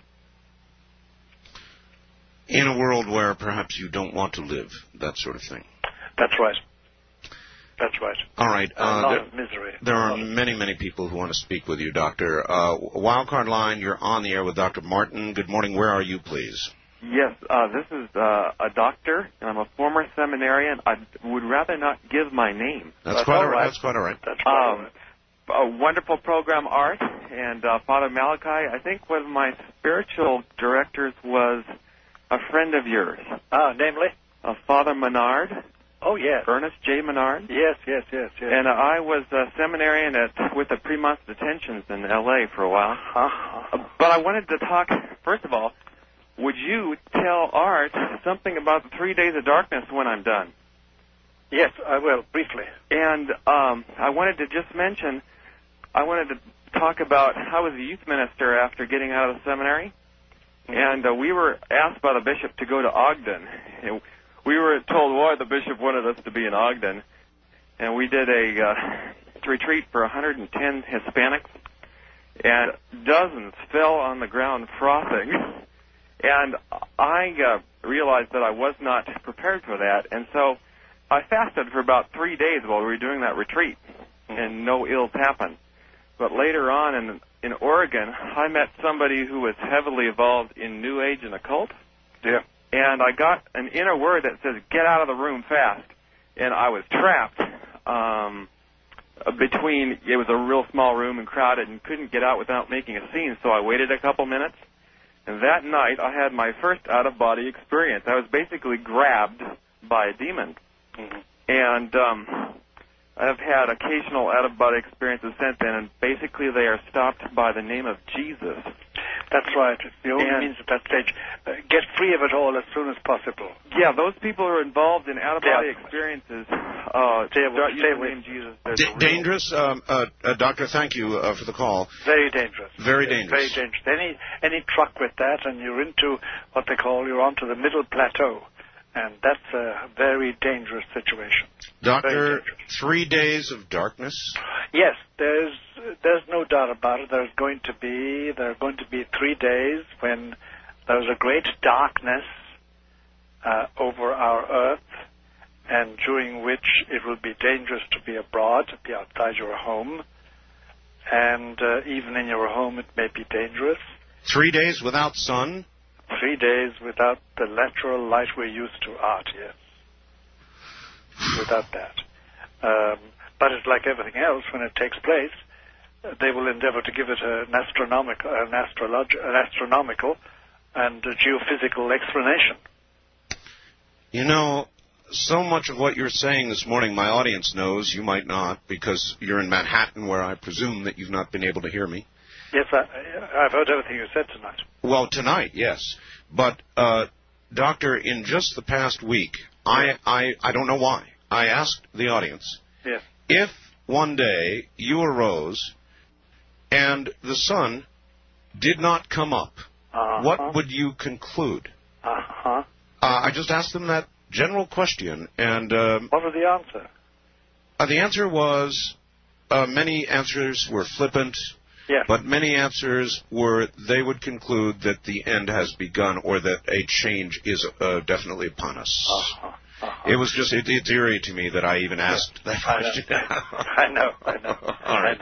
East of the Rockies, you're on the air with Dr. Malachi Martin. Where are you calling from, please? From Fort Myers, Florida. How you doing, Doctor? How you doing there? What's on your mind? Okay.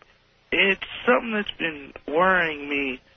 How a lot of leaders, religious leaders like the Pope and Mother Teresa, and even, political, like Boris Yeltsin is, very ill. Yeah. And I was wondering, is that like a big sign that it's coming now or soon? Yes, it is. That these main leaders or apostles or leaders in the world are ailing.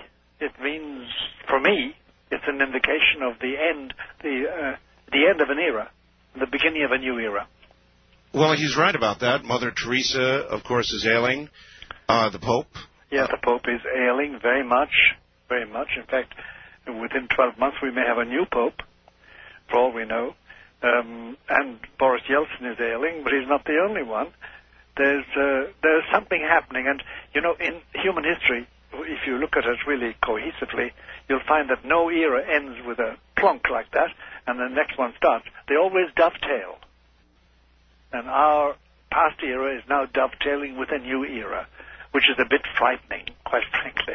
Many things are beginning to happen. Volcanoes erupting, the ozone thinning. That's right. Animals beginning to mutate. It seems like all of this is increasing in its occurrence. Increasing rapidly. It is, and Jesus said about his own generation, he said, this generation, he said, can tell me in the evening what tomorrow is going to be like. It reads the signs of the weather, but it cannot read the signs of the times. And we are like that. We don't read the signs of the times very well. All right. West of the Rockies, you're on the air with Dr. Malachi Martin. Hi. Hi. Thank you for having me on your show, Art. Yes, sir. Where are you? I am in the Bay Area, All right. California. Yes, sir. I have two questions for, is it Father Martin? Yes. I am, Art, I'm an attorney, and yes. I've also been a Christian for right around 17 years. Yes. I've been studying demonology almost as long. Yes. And I have two questions for the Father and a couple comments, if I could. Go. Yes. First is, what is the... Well, let me preface this and say you have mentioned a couple of times that it's when you do exorcisms, there's a conflict of the wills and driving the spirit out. Primarily the wills. Yes. So what is the basis of your authority to cast out a demon? Christ. Okay, yeah, you've been a little bit weak in referencing that, and I would go beyond I that. didn't mean to be weak at all. The blood of Jesus is what... I didn't mean to be weak at all. It's Jesus Christ. Okay, that's good. The second question is, I am... denominationally speaking, more of the Protestant tradition, and I would ask you, can a non-Catholic, without the Pope's authorization, do exorcism? I've never come across one yet. Okay. But it may be, but I've never come across it yet. They come to us, even though they remain Protestants, they remain Methodists, and Lutherans, and Mormons, and whatever, or Jews, or Muslims, or Buddhists, but they come to us for exorcism. Okay. Well, I'd like to proffer that you're speaking to somebody who's done a number of exorcisms. Just good. Through my life, I'm not a Catholic, and I don't have the Pope's authorization, but if it's okay, I'd quote two scriptures, Art, for the benefit of your audience to support that. Have they succeeded? Is that okay if I do that, Art? The question was, have they succeeded? Oh, yes. Yes, I ministered to a young lady last June. She had multiple nightmares every night. I mean, not just bad dreams, real nightmares. And we went through about 2 to 3 weeks of deliverance sessions and drove out 20-some demons, many of them manifesting and speaking and telling us where they're from. And Doctor, is there a danger to what he is doing? Listen, in my book there is, but if he's protected, he's protected. And you may have some protection, sir, of which I do not know. It must ultimately come from Christ Jesus in my book. That's what I affirm. But if you have that protection, fine and dandy. God bless you. I'll pray for you. Thank you, I Father. hope you go right ahead. You sound like you can't expel these demons except in His name. That's affirming to hear you say that.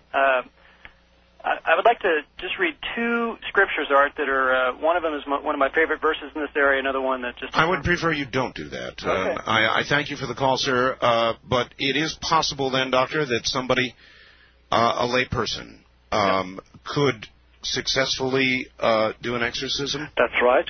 He must therefore have been granted the authority of Christ Jesus. He must have been. And that's not impossible. It's not necessarily... absolutely metaphysically necessary to come through a churchman, through an ecclesiastic. Normally, in my life, it always has. But if somebody else can do it directly with a gift from the Lord, more power to him. Doctor, there was a recent movie. I don't know if you're a moviegoer. It was called, I think in its final version, Prophecy. Its working title during production was God's Army. It was with Christopher Walken. Are you aware at all of that movie? I know. I heard about, read about it. I didn't see it. I don't go to movies very much. It basically imagined a second great war between heaven and hell. Is such a thing possible, some second great war between heaven and hell? Or is it simply, yes? Yes, there is going to be one final clash. One final clash. And we're on our way to it, but we're not there yet. We're on our way to it. How close to it do you think we are? Of course, Art, you and I know, as sensible men, it's very hazardous to guess at timings. Yes. The one thing that's difficult are dates and times and hours and places. But, given what is happening to the nations, given the existence now of the New World Order as a fact of life, and not a theory, and not a plan for the future, and given the rising sea of very disturbing things happening, men and women, negative things, we are approaching a point when something has to give. And it would seem to be on a global level, and it would seem to finally involve spirit, morals, ethics, finally the final battle. So what time? Well, I think that we're going to enter in these remaining years of this century, we're entering a period of severe chastisements, severe hardships throughout the cosmos, throughout our Earth. And I think that into the new century, the 21st century, we're heading for a lot of confrontations and ending up in a short time with that final battle. Doctor, with changes, earth changes, with things that will occur, it seems so unfair because when these changes begin, clearly those in third world nations, underdeveloped nations, will suffer and die at a disproportionate rate. I do not know that, Art, for sure. I think that where things will be really bad will be in our overcrowded western cities, our big cities, say Mexico City with 30 million, or Atlanta, or Los Angeles, or New York, or Chicago, the big urban settlements. I think there's where the real suffering will take place. Now, I think that the people living in Patagonia, the people living in Tasmania, the natives, as we call them, we're natives too, but we always refer to the others as the natives. Yes. With our post-colonial mind, we still say that, Art, and I remember always making my British friends uncomfortable by referring to them as native British, but there was no such thing as a native British. Only the natives were only in Africa, for the British, at that time anyway. But the suffering may be more intense in what we call civilization. Maybe much more intense, because we are more dependent. I mean, Art, look, think what would happen to New York if the water supply is cut off and the electricity and the gas. Oh, yes. Oh, that's obvious, very clear. What has been your toughest, your hardest exorcism as you look back? It was in the Bronx, New York, in 1983. And it was a young priest. A young priest? Yeah. Who was possessed. And it was long drawn out. It was bloody and disgusting and took a heavy toll on everybody involved. Can you tell us the manner of the possession? How would a priest be possessed? Was he himself doing an exorcism? No. He yielded piece by piece by piece. Because it's never sudden. It's never sudden. It's just a little bit here and a little bit there. And he yielded to temptation. It wasn't sexual temptation either. It was pride and arrogance. And then this mystery of choice comes in, the selectivity. As I said before earlier in the broadcast, Art, there's no profile. We try to create a profile. There's none. Some men who are very naughty are not possessed. Some men who are possessed are not very naughty in their lives. They're not crooks. They're not evil in that sense, but they are possessed. So, but why he yielded. God only knows, it's free will, of course. But it was a very distressing thing and involved a lot of people, involved his whole family, involved his whole parish, involved the local bishop. Wow. And it was very distressing. And he emerged from it, but he succumbed after a short time. He died. He died. He was cured. He was saved, but he died, and he came out of it utterly white. And he was a young man with a big shock of red hair. And a young man, he was a young priest. But the rot had started very early on in his family. And he had never told anybody anything about it. And it was the most distressing thing I've been through. It really was the most distressing one. How did you come out of it? I came out of it with a little bit of me dead, quite frankly. Something I can't get back until eternity when God rewards me, I hope. But something in me died. It takes a little piece of your of what, Doctor? Your faith of. No, it takes a little bit of. You know what? Look, we're both adults. You know what vitality is. Yes. And what verve and, as the French call it, sans d'attaque. Yes. The power of tackling something. Of course. When that's diminished and diminished and diminished, then that's why I speak about little bits of you departing. Little bits of you die. It's a sacrifice you make. You can give, the analogy I use was children to whom you give love. You can't get it back.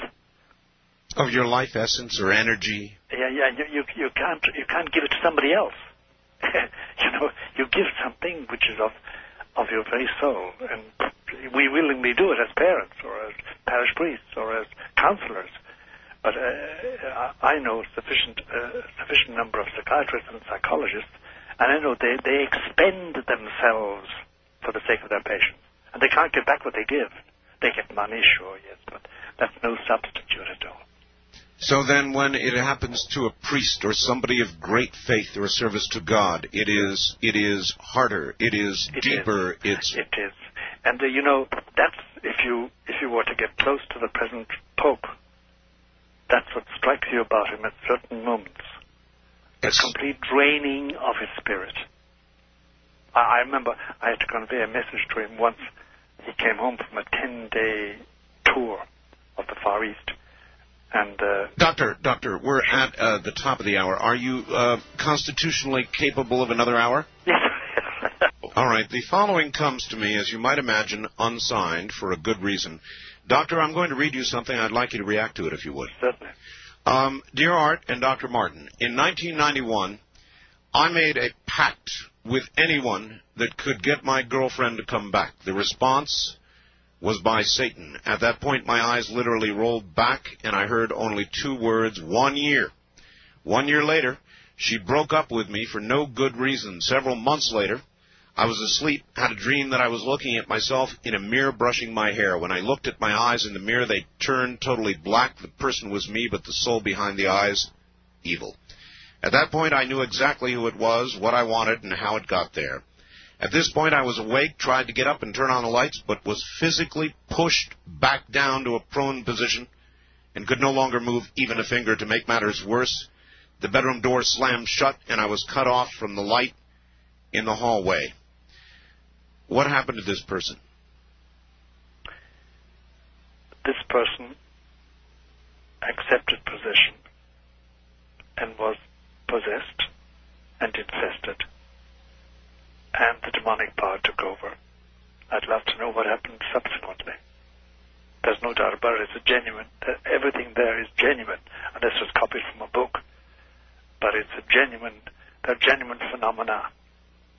These things really happen. Doors slam shut. They really happen. They do. But you see, the point is this: that if you go to a doctor and tell him that, he sends you to a shrink. Sure. But it doesn't help to go to a shrink with these things at all, unless the shrink knows what he's talking about and sends you off to an exorcist. And apropos of that, remember you also got a letter or a fax from somebody asking you to cease and desist from this conversation. Correct. I now know my reading of that is that their lifestyle is disturbed by being told the truth about demonic possession and harassment. To get back to this particular gentleman, I would love to know the result of, he won't tell us this time, perhaps some other time he will, tell us what happened to him subsequently. Everything that's there sounds absolutely genuine. Has happened, is chronicled, is known to have happened to others, and is genuinely the effect of demonic infestation. All right. One other, Doctor. Could you tell us, please, more about what you believe may be seen in the sky? You said keep your eye on the sky between now and next spring. What should we be looking for? And then, as a matter of fact, before you answer that, also he says, can we obtain Dr. Martin's books? Yes, they can. You have many books. You've been a very prolific writer. 16, and I have one at the present moment called Windswept House, which is about the present condition of the Church of Rome and of the present Pope, and what's going to happen shortly to both. Because people may not realize it, because of the flourishing condition of the Church, apparently, we are in deep crisis in the Roman Catholic Church. And I'm a priest. I say Mass every morning. I baptize babies. I hear confession, etc. So I'm a traditional priest. But I know we're in deep doo-doo, in deep trouble. And this book is about, that's my latest book, but it's the 16th book I've written. It's called Windswept House. That's right. Published by Doubleday. Doubleday. So your books are generally available in bookstores? That's right, they are. Or in paperback. This one is still not in paperback. It will be next year. What, Doctor, are ghosts? Ghosts? Yes, sir. Genuine ghosts are visitations by people already dead who are allowed by God to visit the living for some reason or other, usually known to the person visited, but not admitted by them until they wake up. There are some cases where what we call ghosts is demonic infestation of a house or a city or a street. It does happen. Have you had occasion where you have exorcised a spirit or a ghost or whatever it is from a house, from a structure? In a house, yes. Going from room to room and expelling the demon. It must be done. I'll be doing that in December in Washington, D.C. You are in your 70s. Again, I ask you, concern about yourself. Does there not come a time when physically you should refrain from doing this? Yes, and I have refrained to a large extent. It's nothing like the febrile activity of my 40s and 50s and 60s. No, I haven't. Then I've had open heart surgery and 2 heart attacks. So, simply the nature of things has imposed a certain restraint on me. Were either one of these heart attacks associated with exorcisms? One of them was. One of them was? Yes, the bad one. But that's the price you pay. And Art, we're only here for a short time. It is true. It is true. All right, let's go back to the phones. West of the Rockies, you're on the air with Dr. Malachi Martin. Hi. Where are you, please? I'm in Fairbanks, Alaska. Fairbanks, Alaska. Yes, sir. What's on your mind, sir? Say again? What's on your mind? I have a question for you. I used to be involved in magic before I was a Christian. Uh-huh. And summoning demons and all that kind of strange stuff. Yes. The question I have for you, though, is now there's a person up here who is infested with them. Who's in touch with what? Demons. I mean, you can actually see it because some of the stuff he does. Yes. And I was just wondering, as a Christian, should I even attempt to cast them out or just leave them alone? Oh, that's a good question. It is. Unless you have special authority, don't touch it with a bar. Don't touch it. Keep away from it. Protect yourself. Don't attempt to deal with it. Is that clear enough for you, caller? Yeah, that's fine. It's stronger than you. It's more intelligent than you. Okay. All right. Have a good morning and stay safe. East of the Rockies, you're on the air with Dr. Malachi Martin. Hi. Hi. Good morning to both of you. Art, like I said, I'm sorry I hadn't been listening this morning, but I am taping it for later listening. Where are you, sir? Yeah, I'm sorry? Where are you? I'm in Fayetteville, North Carolina. Right. Excuse me, name is Bill. Hi, Bill. Art, I got a question for you and also one for Dr. Martin. Yes, Bill. If I remember correctly, if you want to jog my memory here, you said that you had a story about a Ouija board which you would not dare tell. That's right. Okay, that's all I wanted to know about that. But That's all I'm willing to say. yeah. Hey, Dr. Martin, it's a pleasure and honor to speak with you, sir. Thank you very much. Yes, thank you. I was listening to Art's show earlier, and I believe Sunday night you had a Dreamland thing where you had a seance.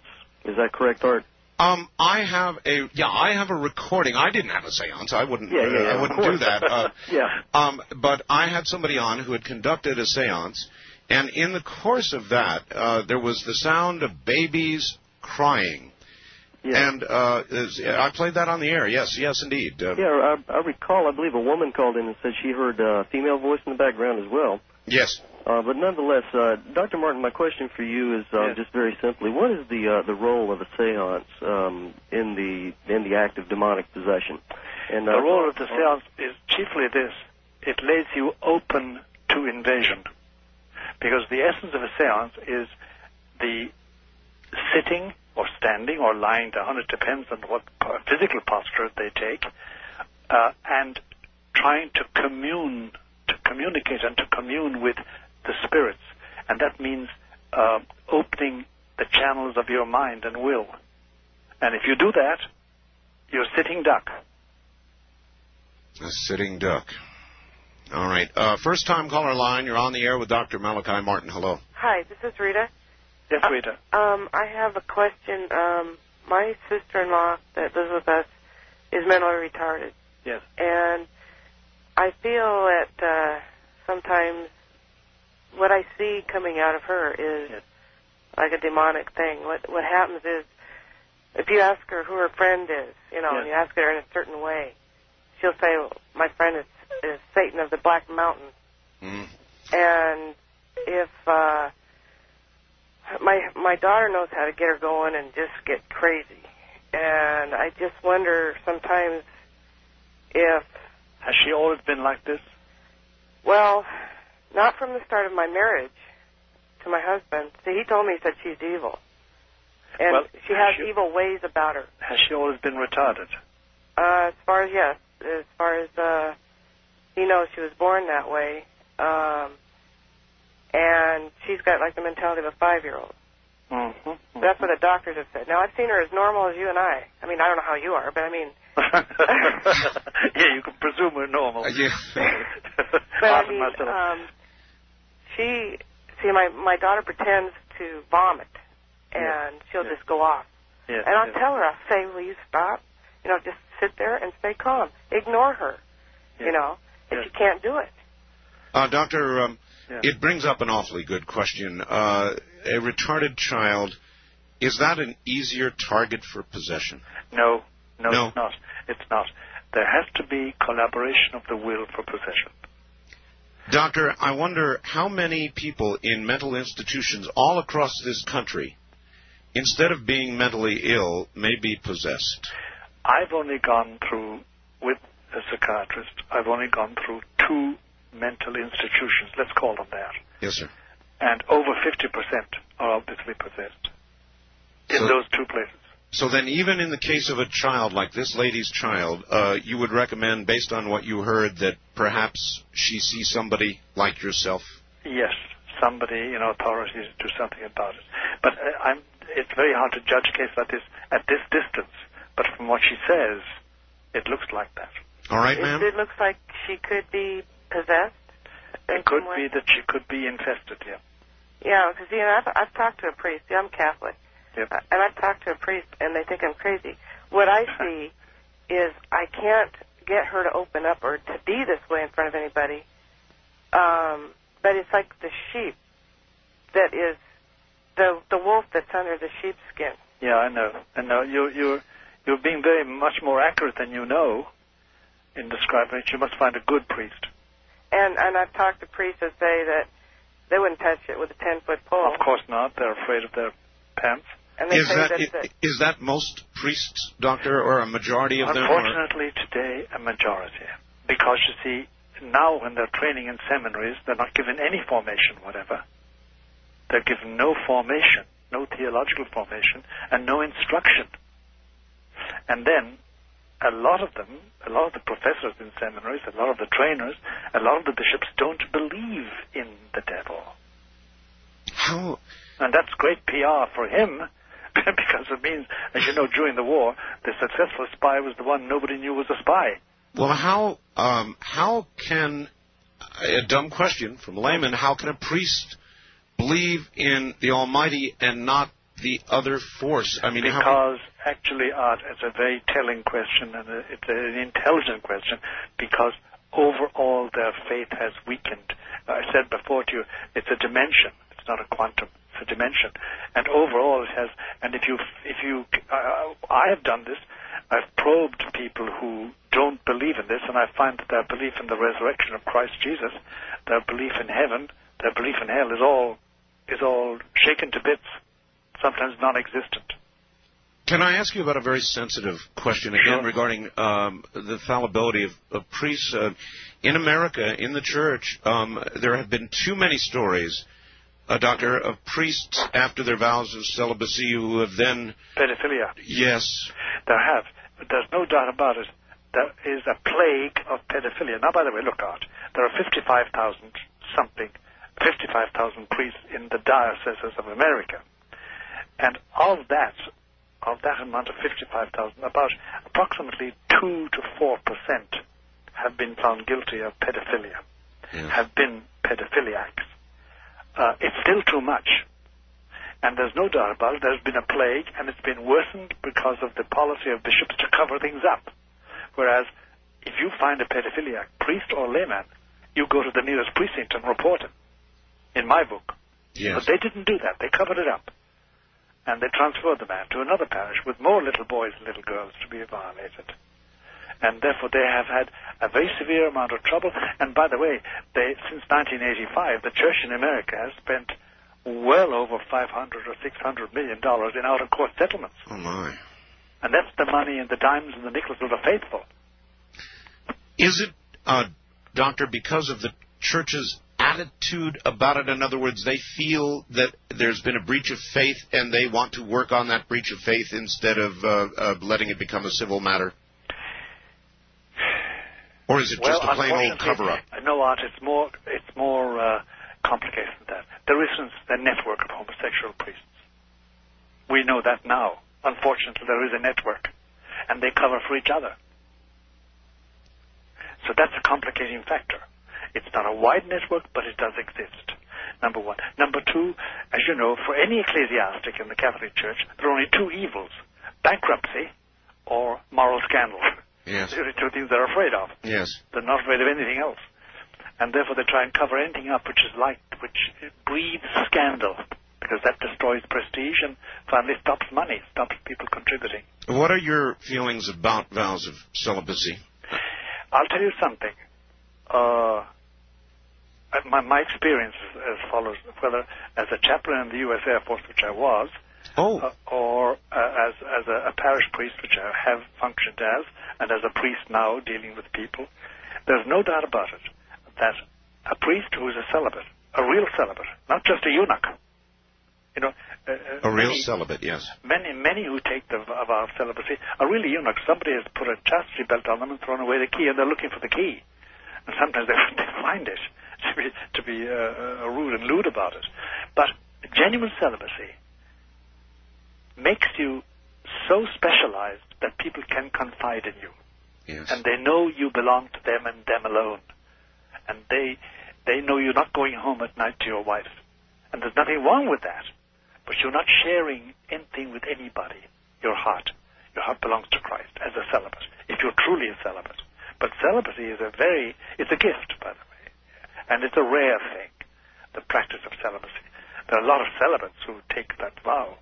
But the practice of celibacy does make a man very special, because he's uniquely devoted. And by the way, I don't know if you found this out, but the biggest psychiatrists I know, the biggest surgeons, they're practically celibate. Yes. They really are. But there's a price, and that... there's a huge price. There's no doubt about it. And if that's where good celibacy comes in. If you are really a celibate, you don't to dry up like a fig and become hard and emotionless and insensitive to human feeling. Do you understand me? Yes. It's such a difficult thing to attain. But if you do attain it, boy, people find it so useful, so practical, so helpful. And some of those who don't end up perhaps as pedophiles or other... That's right. And as abrasive characters, because they're frustrated beyond belief. All right. I'm sort of sorting through the faxes and questions that I'm getting. Dr. Martin, yes. Another one I want you to listen to here. Sure. Dr. Martin, I went to Brophy College Prep in Phoenix, the premier Jesuit high school in Arizona. Yes. Since I've left there, I've been tormented by a will that is other than my own. I've been forced to commit acts that I would never have dreamed possible myself. I have no control over them. I want to do otherwise, but I can't stop. I feel I've been violated spiritually. I've had my mind and will taken over by other spirits. I know I have felt a force in me, driving me to do other than I want to do. I am not a Jesuit. I am more or less of the new spirituality that's out there. I feel I have been tormented by demons and have been possessed. I need to know how I can stop it. I want to have faith, but I'm scared. I believe each individual holds God within himself, but I'm so afraid of losing control to these others again that I can't hold any faith at all. What can I do? Go to the local priest and bishop and get an exorcist. An exorcist? Get an exorcist. Yes. How hard are they to find today? Not so difficult. In certain places they don't exist, but in other places they do. And the first place to go to is the diocesan chancery or the local parish priest. All right, good advice. Mr. Bell, this is Catherine from the Gulf Coast area of Texas. Would you please ask Father Martin this question? Father John O'Connor, not Cardinal John O'Connor, yes, said because the energy loss from a true exorcist is so great that a Catholic exorcist lives only about 15 years after he is deeply involved in this. He further says the hatred from the demon is so horrendous that it literally drains him. Yes? Yes. But there are exceptions to the 15-year rule. You must be one of them. Yes, I am. How do you feel? Why do you feel that you have been so blessed? I don't know, Art. I just don't know. I take it as it comes. I didn't expect to live this long. I really didn't. Surprised, huh? Surprised is right. If you had told me that one day would be 76, I would have horse-laughed. Horse-laughed. Yes. I would like to ask you about something we've dealt with on this program several times. I know your background is in archaeology. That's right. So therefore, there have been many who have speculated and talked and thought about the pyramids, the Sphinx at Giza in Egypt. Yes. Yes. There is some work going on that may result in the opening of some secret passages below the Sphinx. Yes, I've read about this. I'm not au courant with it. I don't know how far they've got. I don't know really what's being done, but I know there's something being done of that nature. Would you be surprised if there is something very ancient found there? No. See, the soil of Egypt and of Palestine in general preserves things because it's dry. And I'm convinced that one of these days we're going to find the most extraordinary things, like, for instance, a copy of the Bible coming from pre-exilic times, that is before the Babylonian captivity. That's about 580 BC, which would be tremendous to find. And if we did, what would you imagine might be within that would cast doubt on much of what we believe? It wouldn't. It would confirm. It would confirm. It would confirm, because I'm certain that we have a proper tradition, but it would be lovely to have a manuscript from that time, from the time of Isaiah. Do you believe that the Ark of the Covenant will be found? Personally, I do, but I have no objective scientific grounds for saying so. I think it will be found. Well, as you know, this new tunnel, archaeological tunnel that has just been reopened again. Yes, caused all the trouble. Yes, many believe that the Ark of the Covenant is close. It may well be. As I say, I have a feeling that we will find the Ark of the Covenant, that God will allow us to find it. But I I've no archaeological reason for saying that. All right, one more, and then we'll go back to the phones. Joseph in Seattle wants to know, do you have any comment about the numerous sightings and encounters of and with what are being called extraterrestrial beings and their relationship, if any, with demons, angels, and the quickening process? The only comment I would make is that some of the so-called or so-defined sightings of extraterrestrials sounds like demonic activity, but I have never examined the thing closely and scientifically and professionally, so I don't know.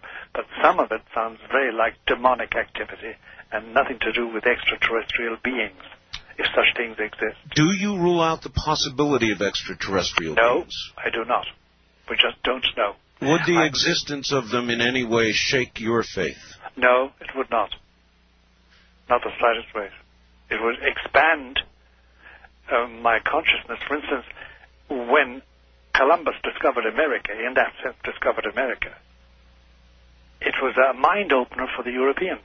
Certainly was. It was a mind-opener. I mean, it revolutionized the whole of Europe and the whole of the world.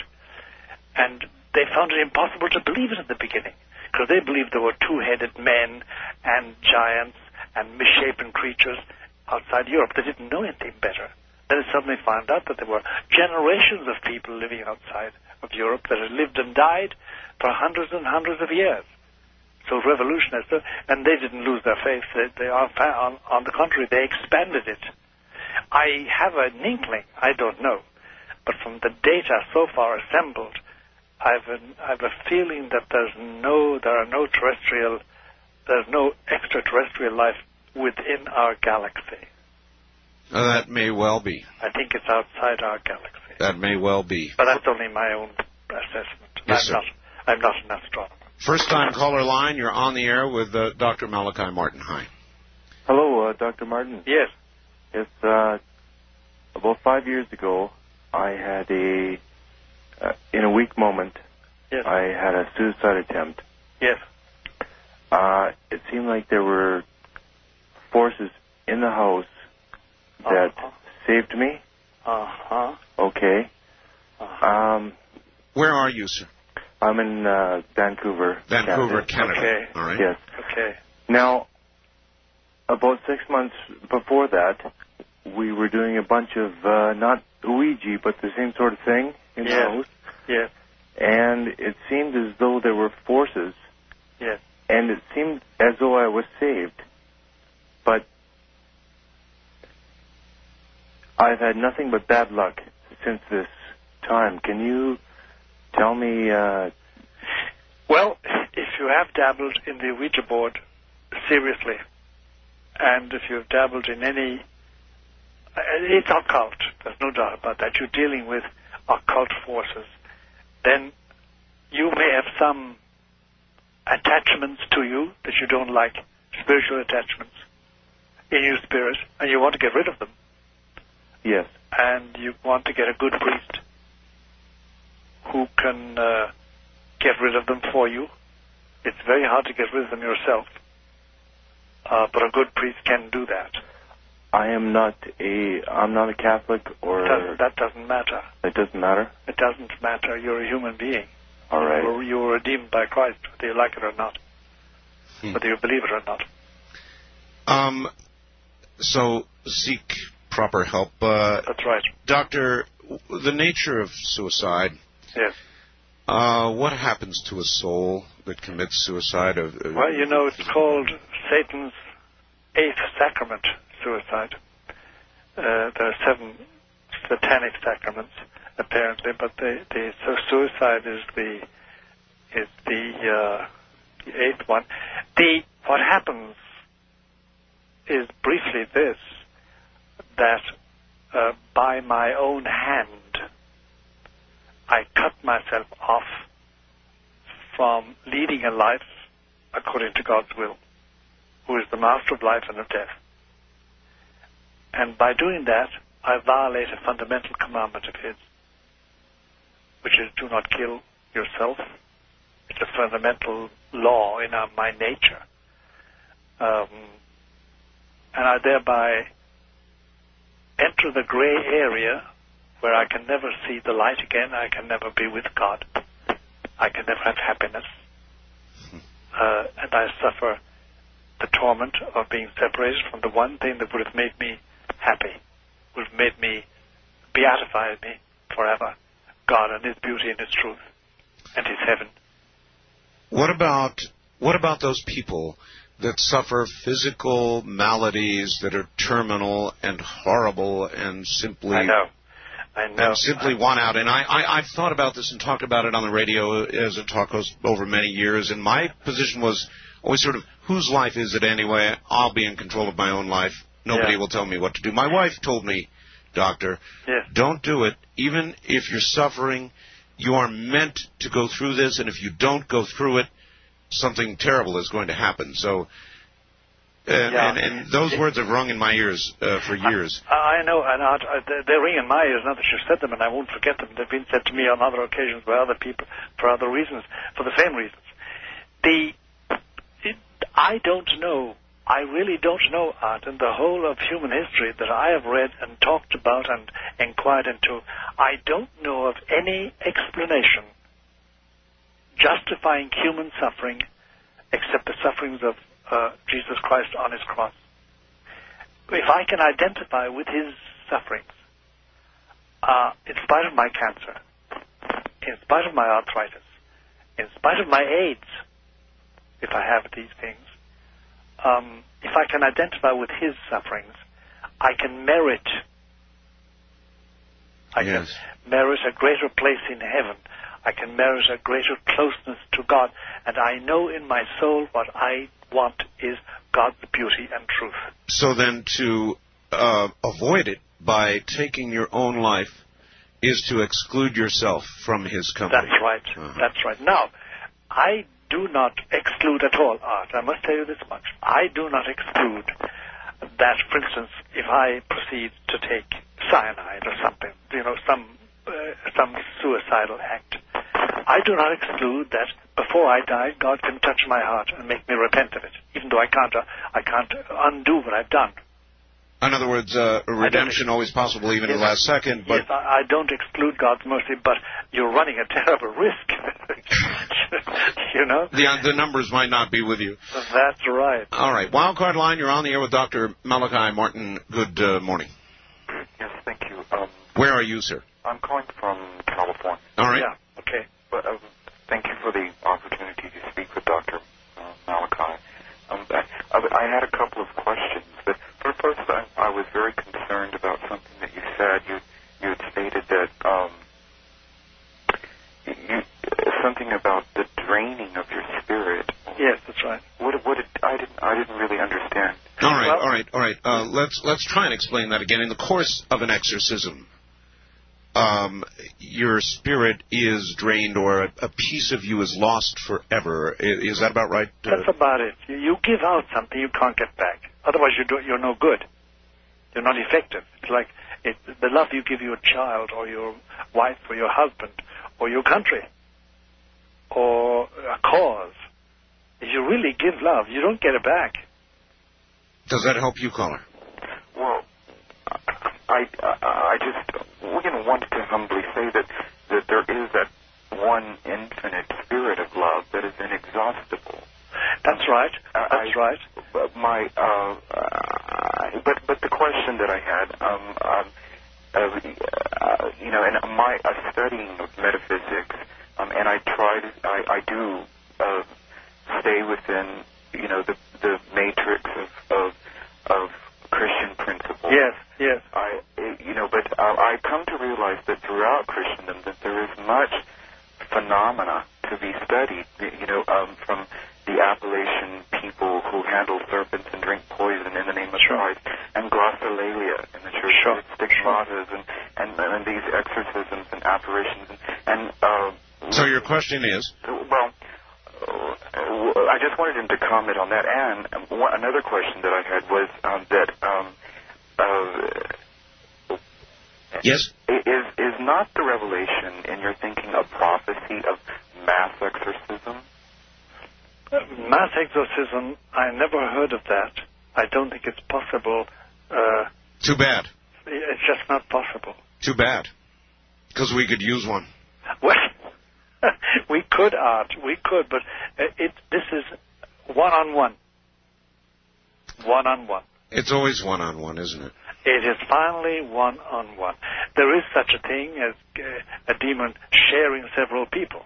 And you can get rid of that demon and exclude that, but it's not a mass exorcism. You're still concentrating on one damn spirit. East of the Rockies, you're on the air with Dr. Malachi Martin. Hello.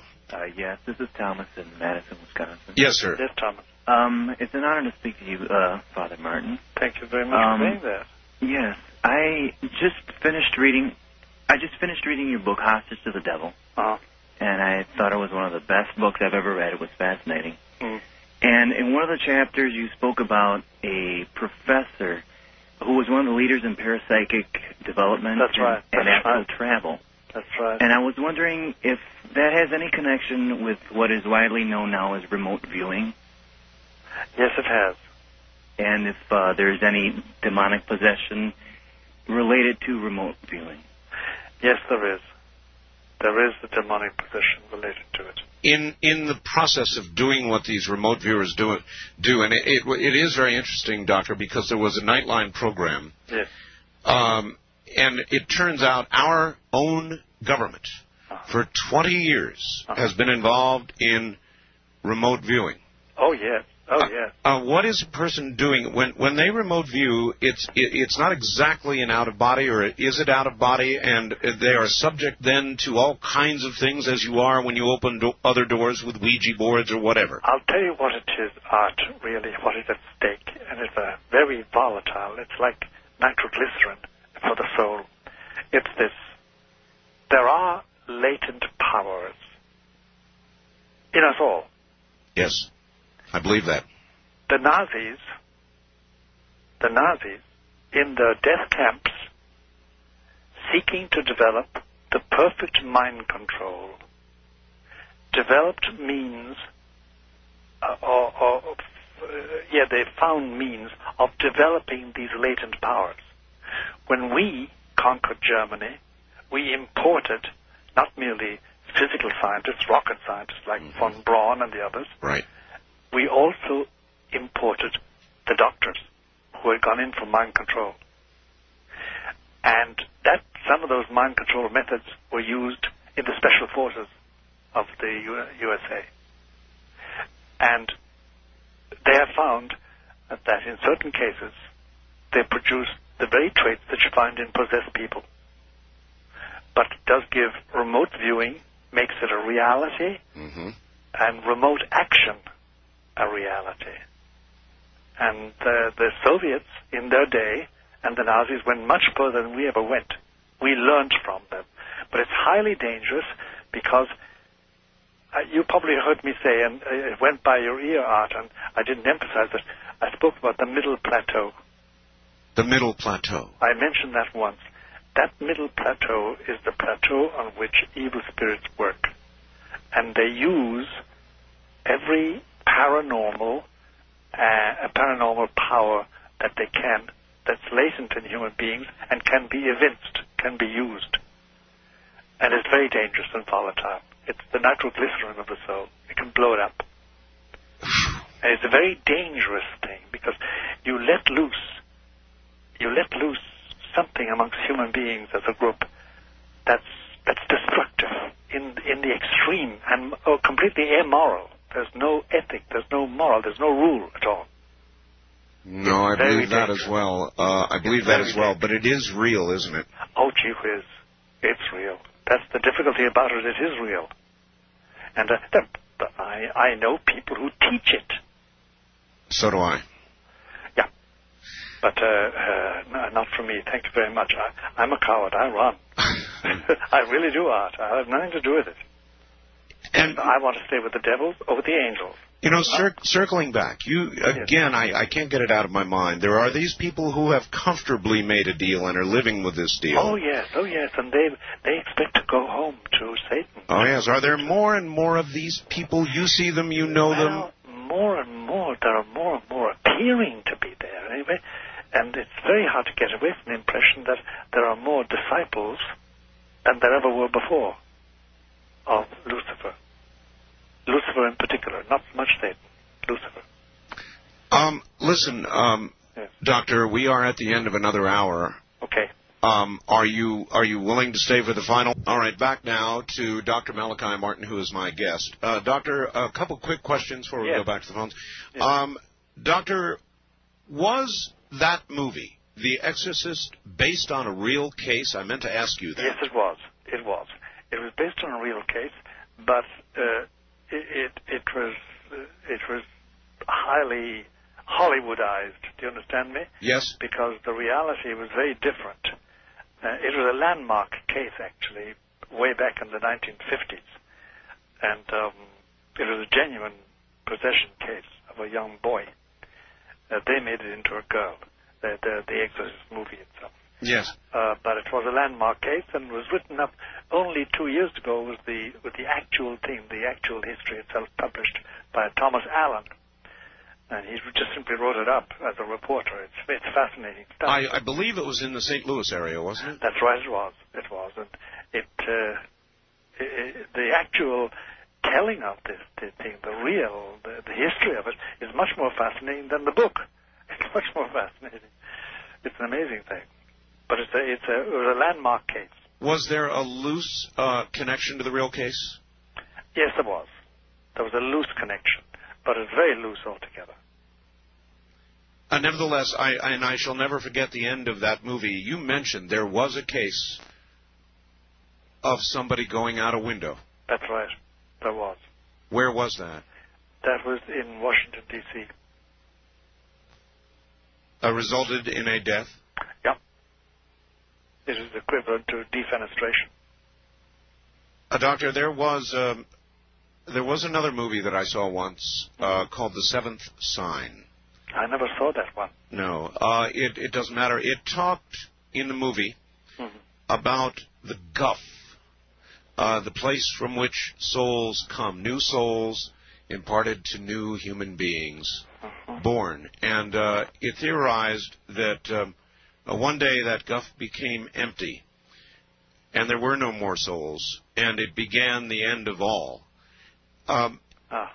Is there an endless supply of souls? Well, put it like this. God can go on creating souls as much as he likes. In that sense, there's an endless supply. But they're not just hanging around someplace, like in cold storage, waiting for bodies. You know, that's a bit of fancy. Yes, no doubt. It's a bit of fancy. All right, well, this following is not fancy. It's awfully serious. We're drawing a lot of serious comments, and I'm going to read this to you and get your reaction. Sure.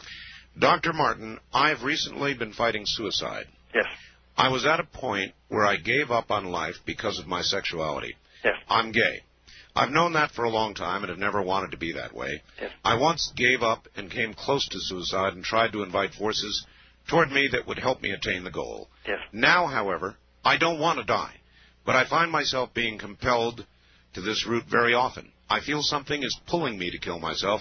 How do I deal with it? I know the Catholic Church condemns homosexuality, but am I really as evil as these forces that are driving me to kill myself? How do I overcome it?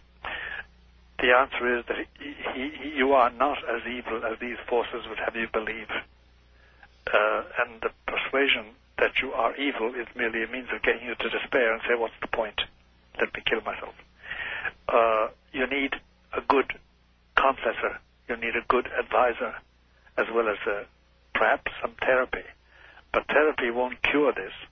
It's a question of asking God's mercy and getting it, and getting absolution for sins, and starting the long process of cultivating friendship with God. It can be done, and a good priest will help you, and there are good priests. All right.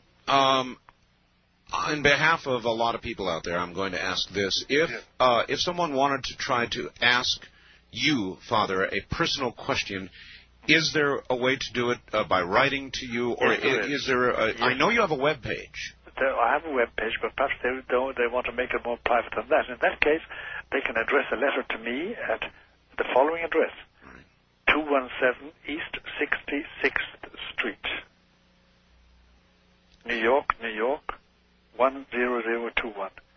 that will be confidential. I may never answer, but I usually answer all my letters. Well, that's going to be a chore. That's going to be some chore. That'll keep you busy. Yeah. But 217 East 66th Street, New York, New York, 10021. That's right. All right. In addition, you do have a web page, and I presume somebody could send you email? Yes, they can. All right. That web page is linked on mine, so a lot of my audience will know my web page. You can go there and link immediately to Dr. Martin's. On the first-time caller line, you're on the air. Hi. Yes, I'm calling from Honolulu, Hawaii. Yes, sir. My name is Father Seraphim. I'm a member of the Russian Orthodox Church. And, yes, sir. Hello, Father Malachi. Hello, Father. How are you? Very good. We've been hearing an awful lot. I'm a member of the Russian Church Abroad, which is Old Calendar, and very opposed to the ecumenical movement. Gotcha. And, with the Balamon document, accepting basically was against uniatism, but yes. A mutual acceptance of both the Roman Church and the Eastern Church of Sacraments, both ways. And the Patriarch of Constantinople, as you well know, is trained at the Oriental Institute by the Jesuits in Rome. That's right. I was wondering if you have any insight. Both he and Pope John Paul have both expressed that their desire is for the Church to unite, the two, as they say, called the two lungs of the body of Christ to unite by the year 2000. What insight do you have in this? Well, I'll tell you, Father, I didn't get your name. Father what? Father Seraphim. Father Seraphim. Father Seraphim, I wish I had better news for you in this matter. I can tell you exactly where we stand in the matter. Bartholomew, both Bartholomew and Alexei of Moscow, but talking about Bartholomew as the head of the of Constantinople Church, have both stressed that at the present moment there's nothing in sight. There's no union in sight for the simple reason that basic questions are so outstanding that unless there was a miracle overnight, we have no solution to the problem of jurisdiction. There's great goodwill, there's no doubt about that, and I expect, Father Seraphim, that within a few years we will have general permission to communicate each other. I think we will have. De facto, at the present moment, there are Greek Orthodox that share Catholic communion and Catholics that share Greek Orthodox communion. Correct. With the connivance and the agreement of local priests and local bishops too. Right. But that should be done, though, officially by the heads of Orthodoxy and the head of the Roman Catholic Church. We are pretty far from that. I think, between you and me, Father Seraphim, I'd rather be realistic about it. How does the Pope see the Balamon document, which effectively was against uniatism, but did accept on a unilateral basis? It did accept the validity of both churches and their sacraments. Oh, it did. And by the way, we didn't even need that document because we have always accepted the validity of Orthodox sacraments. My God. For instance, when Greek Orthodox are dying and they have a Catholic spouse or a Catholic, I absolve them with the Greek priest. We both work together. Doctor, yes. I'm a layman's question for me, and we deal with this all the time on the air. Sure. Over all of human history, so many men have killed so many men in the name of their Creator. That's right. They have. We know that. We know that. We're just coming to this realization, but we still do it. To a large degree. Yes, we do. We still do it, and it is an aberration. You had, for instance, in the First World War and the Second World War, you had the example of French chaplains to the French armed forces, invoking God's grace for victory over the Germans.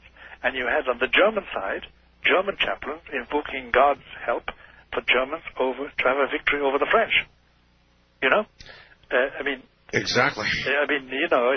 It becomes at a certain stage ridiculous, and it's counterproductive. This is a stage through which religions have gone, and I think they're now getting to the stage of saying it's all foolishness. There's no such thing as God sanctifying killing or industrial slaughter.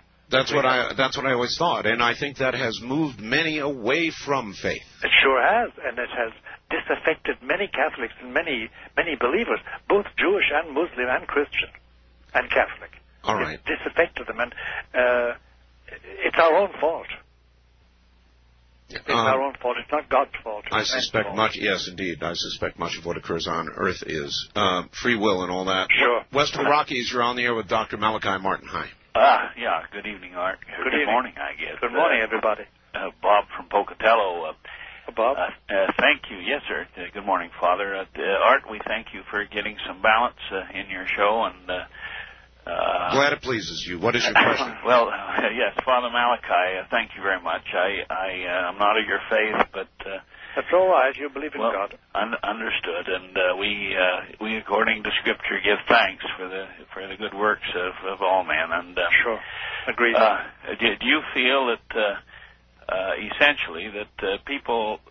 I know I got a book written by a man named Courtney Brown, which who was a guest on our show, and read it. And in that book, the question is this, and let me throw the question out before I give the background. Are people sometimes deceived in believing they are following truth and light when they might not be? And let me give you, for instance, in that book, he said that the good spirit that he thought was Christ was a translucent being, but at the same time, he said the purpose of his visitation to this man was to write the book, and at the same time, he renounced the time of Christ in there, the name of Jesus. And I wonder if you could expand on that as to why the name of Jesus. If there's no other name under heaven wherein mankind might be glorified. Yeah. Well, I'll tell you, the only thing is that Christianity holds there was one Savior. His name was Jesus. He was born in Nazareth. He died in Calvary, and he was the Son of God. And that in His name, all men can be saved. All men and women can be saved. To be expansive, as we modern are now, although all men mean that. But the point is this: that that's the essence of Christianity, and there's no other name given to us as that of a Savior, the universal Savior who is God and man. That's about as much light as I can shed on it. A question that has always bothered me, and maybe you can answer it. If I understand correctly, a child that is not a Christian, who becomes an adult and dies without Christianity, may not go to heaven, may not... may well go to heaven, too. It all depends. On? It all depends on the child's will, what he or she does with her will. Put it like this. Not crudely, but put it as bluntly as possible. Art. If a good Muslim, or a good Jew, or a good Mormon, or a good Buddhist lives their life according to their lights as best they can, if they really avoid sin, and they can get the grace of going to heaven, but that grace comes to them through Jesus, even though they don't know Him. So no, they're not excluded from heaven. It may be that answers a question I've long had. I always was under the impression that if one is not baptized, one can't go to heaven. No, that's not so. It's not so. That's not so. The equivalent of baptism, the cleansing of sin, and therefore the being pleasing to God, can take place through the grace of Christ. There are many paths. There are many paths. The only thing is that it's difficult to avoid sin. It's difficult to be a good man, a good woman. It's difficult. The grace of God is necessary. And how many men and women achieve that, God only knows. But they're not excluded from heaven just by not being Christians. They can get the grace of Christ by living their lives as they should. All right. That's a good answer. East of the Rockies, you're on the air with Dr. Malachi Martin. Hello. Good morning, Art and Father Martin. Good morning, sir. First of all, I'd like to say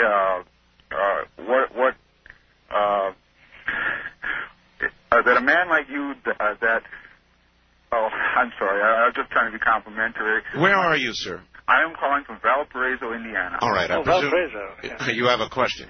Yes, I've had a problem since I was a child, and it has to do with what I consider in the harassment category. Yes. They seem to be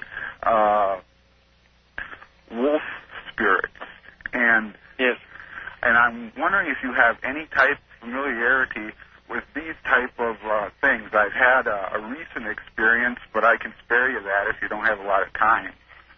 Well, that depends on Art, really. He's the boss of the time here. But I'll tell you something. This is not an unknown thing. You're not telling me anything new. Okay. And it can be dealt with.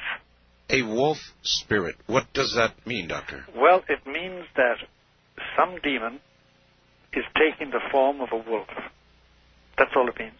Is that all that it means? Oh, yes. They take the form of wolves or of dogs or snakes. When I was a child, I used to watch the Late Late Show, and I was very frightened by like Wolfman movies and things like that. Do they take advantage of fears? Of course like they do. those? Of course they do. But there must have been some. I don't know your history, so we haven't the time. But there must be something in your background, either generational or your parents or yourself. I am half French. Well, that's still les Français sont aussi bien, tu sais. One quick thing. A person that claimed to be a seer had said that there was a person that was with me, and when I was at the place that she had said that, there was nobody with me, and she said that this was a large person. Could that have been a guardian angel? And that's the only other question that I have. It could have been a guardian angel, but by this time the guardian angel should have announced himself. Is fear an open door? Is what? Is fear yes, it is. An open door? It is an open door. Surely you cannot go into a room to perform an exorcism with fear that overcomes your ability to deal with the fight ahead. Now to my guest, Dr. Malachi Martin, in Manhattan, where I suspect the sun is probably beginning to come up. Well, it's not quite up yet. There's a little bit of rain and rain clouds here. I see. But it's a good morning, though. It's not one of the three. Not one of the 3 days of darkness somewhere. No. It's just simply good old American rain. You know, and it's probably the tail end of some hurricane or something out in the Atlantic. All right. It's still, life is good. Life is good. Life is great. Doctor, a couple of facts questions. Do possessed people tend to cluster together or associate with each other? Yes, they do. Are there people in high government positions, such as mayors, councilmen, even presidents, national leaders, in your view, who are possessed? I have known leaders, without saying at what level, municipal, state, or federal, who I have known who were possessed. Yes. I don't say which country even, but yes, certainly. Are there things, Father, that in the course of a exorcism have occurred that you would not ever talk about publicly? Yes, there are. There are. Things connected with somebody's personal shame, things that are very derogatory to a country or a race, and then a third category of things which are forms of blasphemy that hurt you to know. That hurt you to know? Even to know it hurts you, yeah. I understand. Yeah, it hurts you to know it, so I just know. I wouldn't tell anybody. First-time caller line, you're on the air with Dr. Martin. Hello. Yes, hello. Where are you, please? From Tahunga, Reverie, California. Yes. Okay. Good morning, Doctor. Good morning, Art. Yes. Good morning to the world, really. That's right.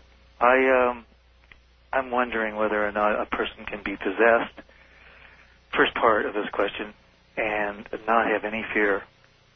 Does that mean it's a complete... Not of any fear. Not of any fear of what? Of anything. Of virtually feeling that that from the earliest days of my recollection of my walk onto one side of the hill or the other has allowed me to experience something that I've always had a notion that may be playing with the dark side. Yes. But I wonder if it's possible to have a possession by, as you say, one generation to the next with a spirit or a demon that has to be not considered really that malevolent. Someone more like. Well, you may not consider it so. The question is, can you be possessed and be in effect comfortable with that? Is that your question? Yeah, something like if my family went back to the Borgias. All right. Those who are perfectly possessed are quite comfortable and don't want to change. They're very comfortable. You could have 4 children and love your children. Oh yes, oh yes, oh yes, oh yes. And love those things in life, certainly, yes. Yes, but you will hand on something.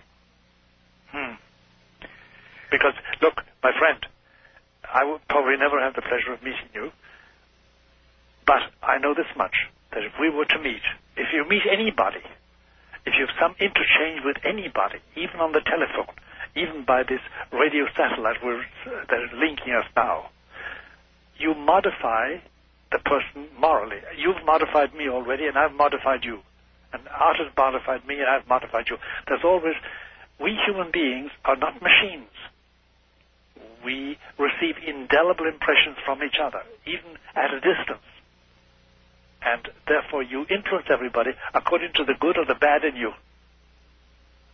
And therefore you can't simply say that I can afford children and love them. It says you can, but you're going to give them something that you wouldn't give them if you weren't possessed. You understand exactly what you're being told, don't you, caller? Yes, I do. But doctor, do you sense? Do you go by sense or do you go by a knowing? You know or understand. It's a knowing, caller. That's not hard to answer. It's a knowing. All right. I would say to that person, just being a layman, seek somebody out, eh? That's right. That's right, I would. Wildcard line, you're on the air with Dr. Malachi Martin. Hello. Yes, is it myself? That's you. Okay. Where are you, sir? I'm in Wenatchee, Washington. All right. And I had a question, but I just was kind of really thrown off by something. Father Malachi, is it? Yes. Okay, pronounce it right. When you're talking about there are many roads to salvation. Yes. Am I interpreting that right? No, I didn't say that. There's only one Savior Art said that. and one salvation. Actually, I think Art said it. Well, we were talking about people not of the Christian faith, and I said there may be many paths. Many paths. But really, there is only one. It's just that it is possible, and the discussion was centering around whether it's possible for somebody not of the Christian faith to be saved, to go to heaven as we all would wish, and the answer was yes. The answer is yes. In the way you live your life. And the is there a scripture reference that I might look at, or? I beg your pardon? Are you basing that on a scripture reference? No, I'm not basing it on scripture reference because scripture doesn't contain all the truth I need. Okay. I'm basing it on the teaching of the church. Of the Catholic Church? Of the Catholic Church, yes. I'm a Catholic priest. Right. I just wanted to clarify that. I was thrown off, and I thought, and if there's something, I mean, I don't mind you believing whatever you want. No problem at all. Well, you should. You should really mind what I believe. I'm really mind what you believe, too.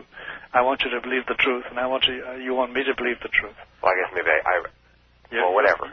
You're not indifferent to my salvation. I'm not indifferent to your salvation. I want you to be saved, and you want me to be saved. Oh, sure. Yeah, because hell is a nasty place. I can't be feckless and say, do what you like, believe what you like. No. I want you to believe the truth. And I say that with great love. Yeah, I didn't want to mislead anybody. When I said many paths, I meant for many people around the world, it is possible to achieve salvation without formally a Christian. Yes. Thank you. Yes. East of the Rockies, you're on the air with Dr. Malachi Martin. Hello. Yeah. I can barely hear you, ma'am. Where are you? Wisconsin. Wisconsin, right. Good. Yeah, I was wondering if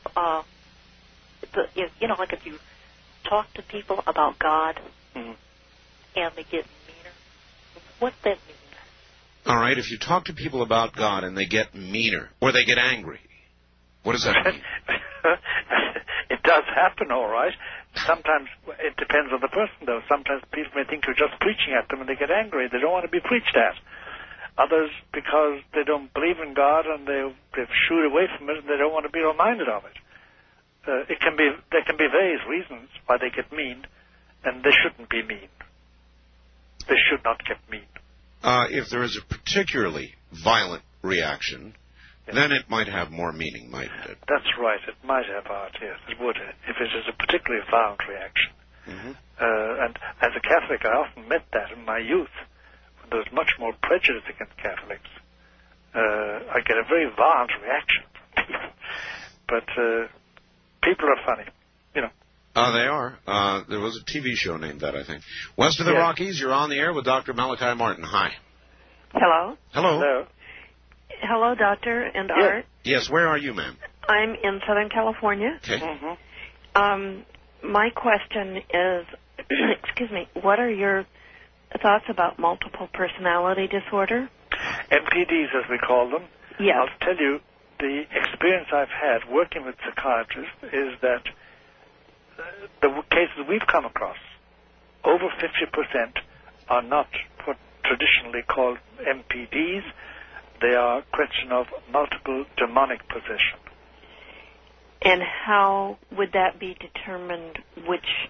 Only by exorcism, by trying exorcism. I'll give you one case, concrete case, and I'll do it fast out.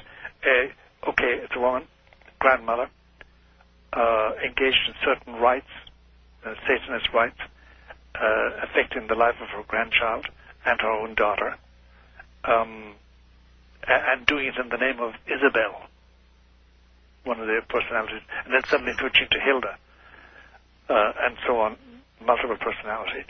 But we decided that it was too Satanist in its tone, and we should try exorcism. And having tried exorcism, we found she was possessed. She entertained these demons. Oh, my. Yeah. Doctor, is Satanism growing? Put it like this. The incidence of Satanism, both the clergy and the police find, seems to be on the increase. Seems to be. Yes. It's very hard to know. It seems to be. Is it that it's becoming more open, more flaunting? We don't know. But certainly the incidents are much more frequent nowadays. And you never know. It's very hard to know. You put that together with an 800% increase in the Northeast where you are in exorcisms. There does seem there's a special influence. Now, I should, but it's not relevant, perhaps. But I should tell you the attitude of the Roman Catholic Church for a long time has been that this is especially, it's a time of history, especially in which Satan, Lucifer, has special liberty, which will end with the year 2000. But it's a part of inner Catholic law, that. East of the Rockies, you're on the air with Dr. Malachi Martin. Hello. Yes, this is Betty in Kansas City. Hello, Betty. Betty. Hi. Doctor, did I not understand you to say earlier in the program that many of the young priests nowadays don't believe in a hell? That's right. You know, I am the wife of a Baptist preacher. Yes. And for years now, my husband and I have had the theory that so many times we hear the love of God preached, but there's no the old-fashioned hellfire and brimstone. I know that's gone. And yes. From Catholic that's why we're in such trouble today. I know it is. I agree with you, ma'am. Yes.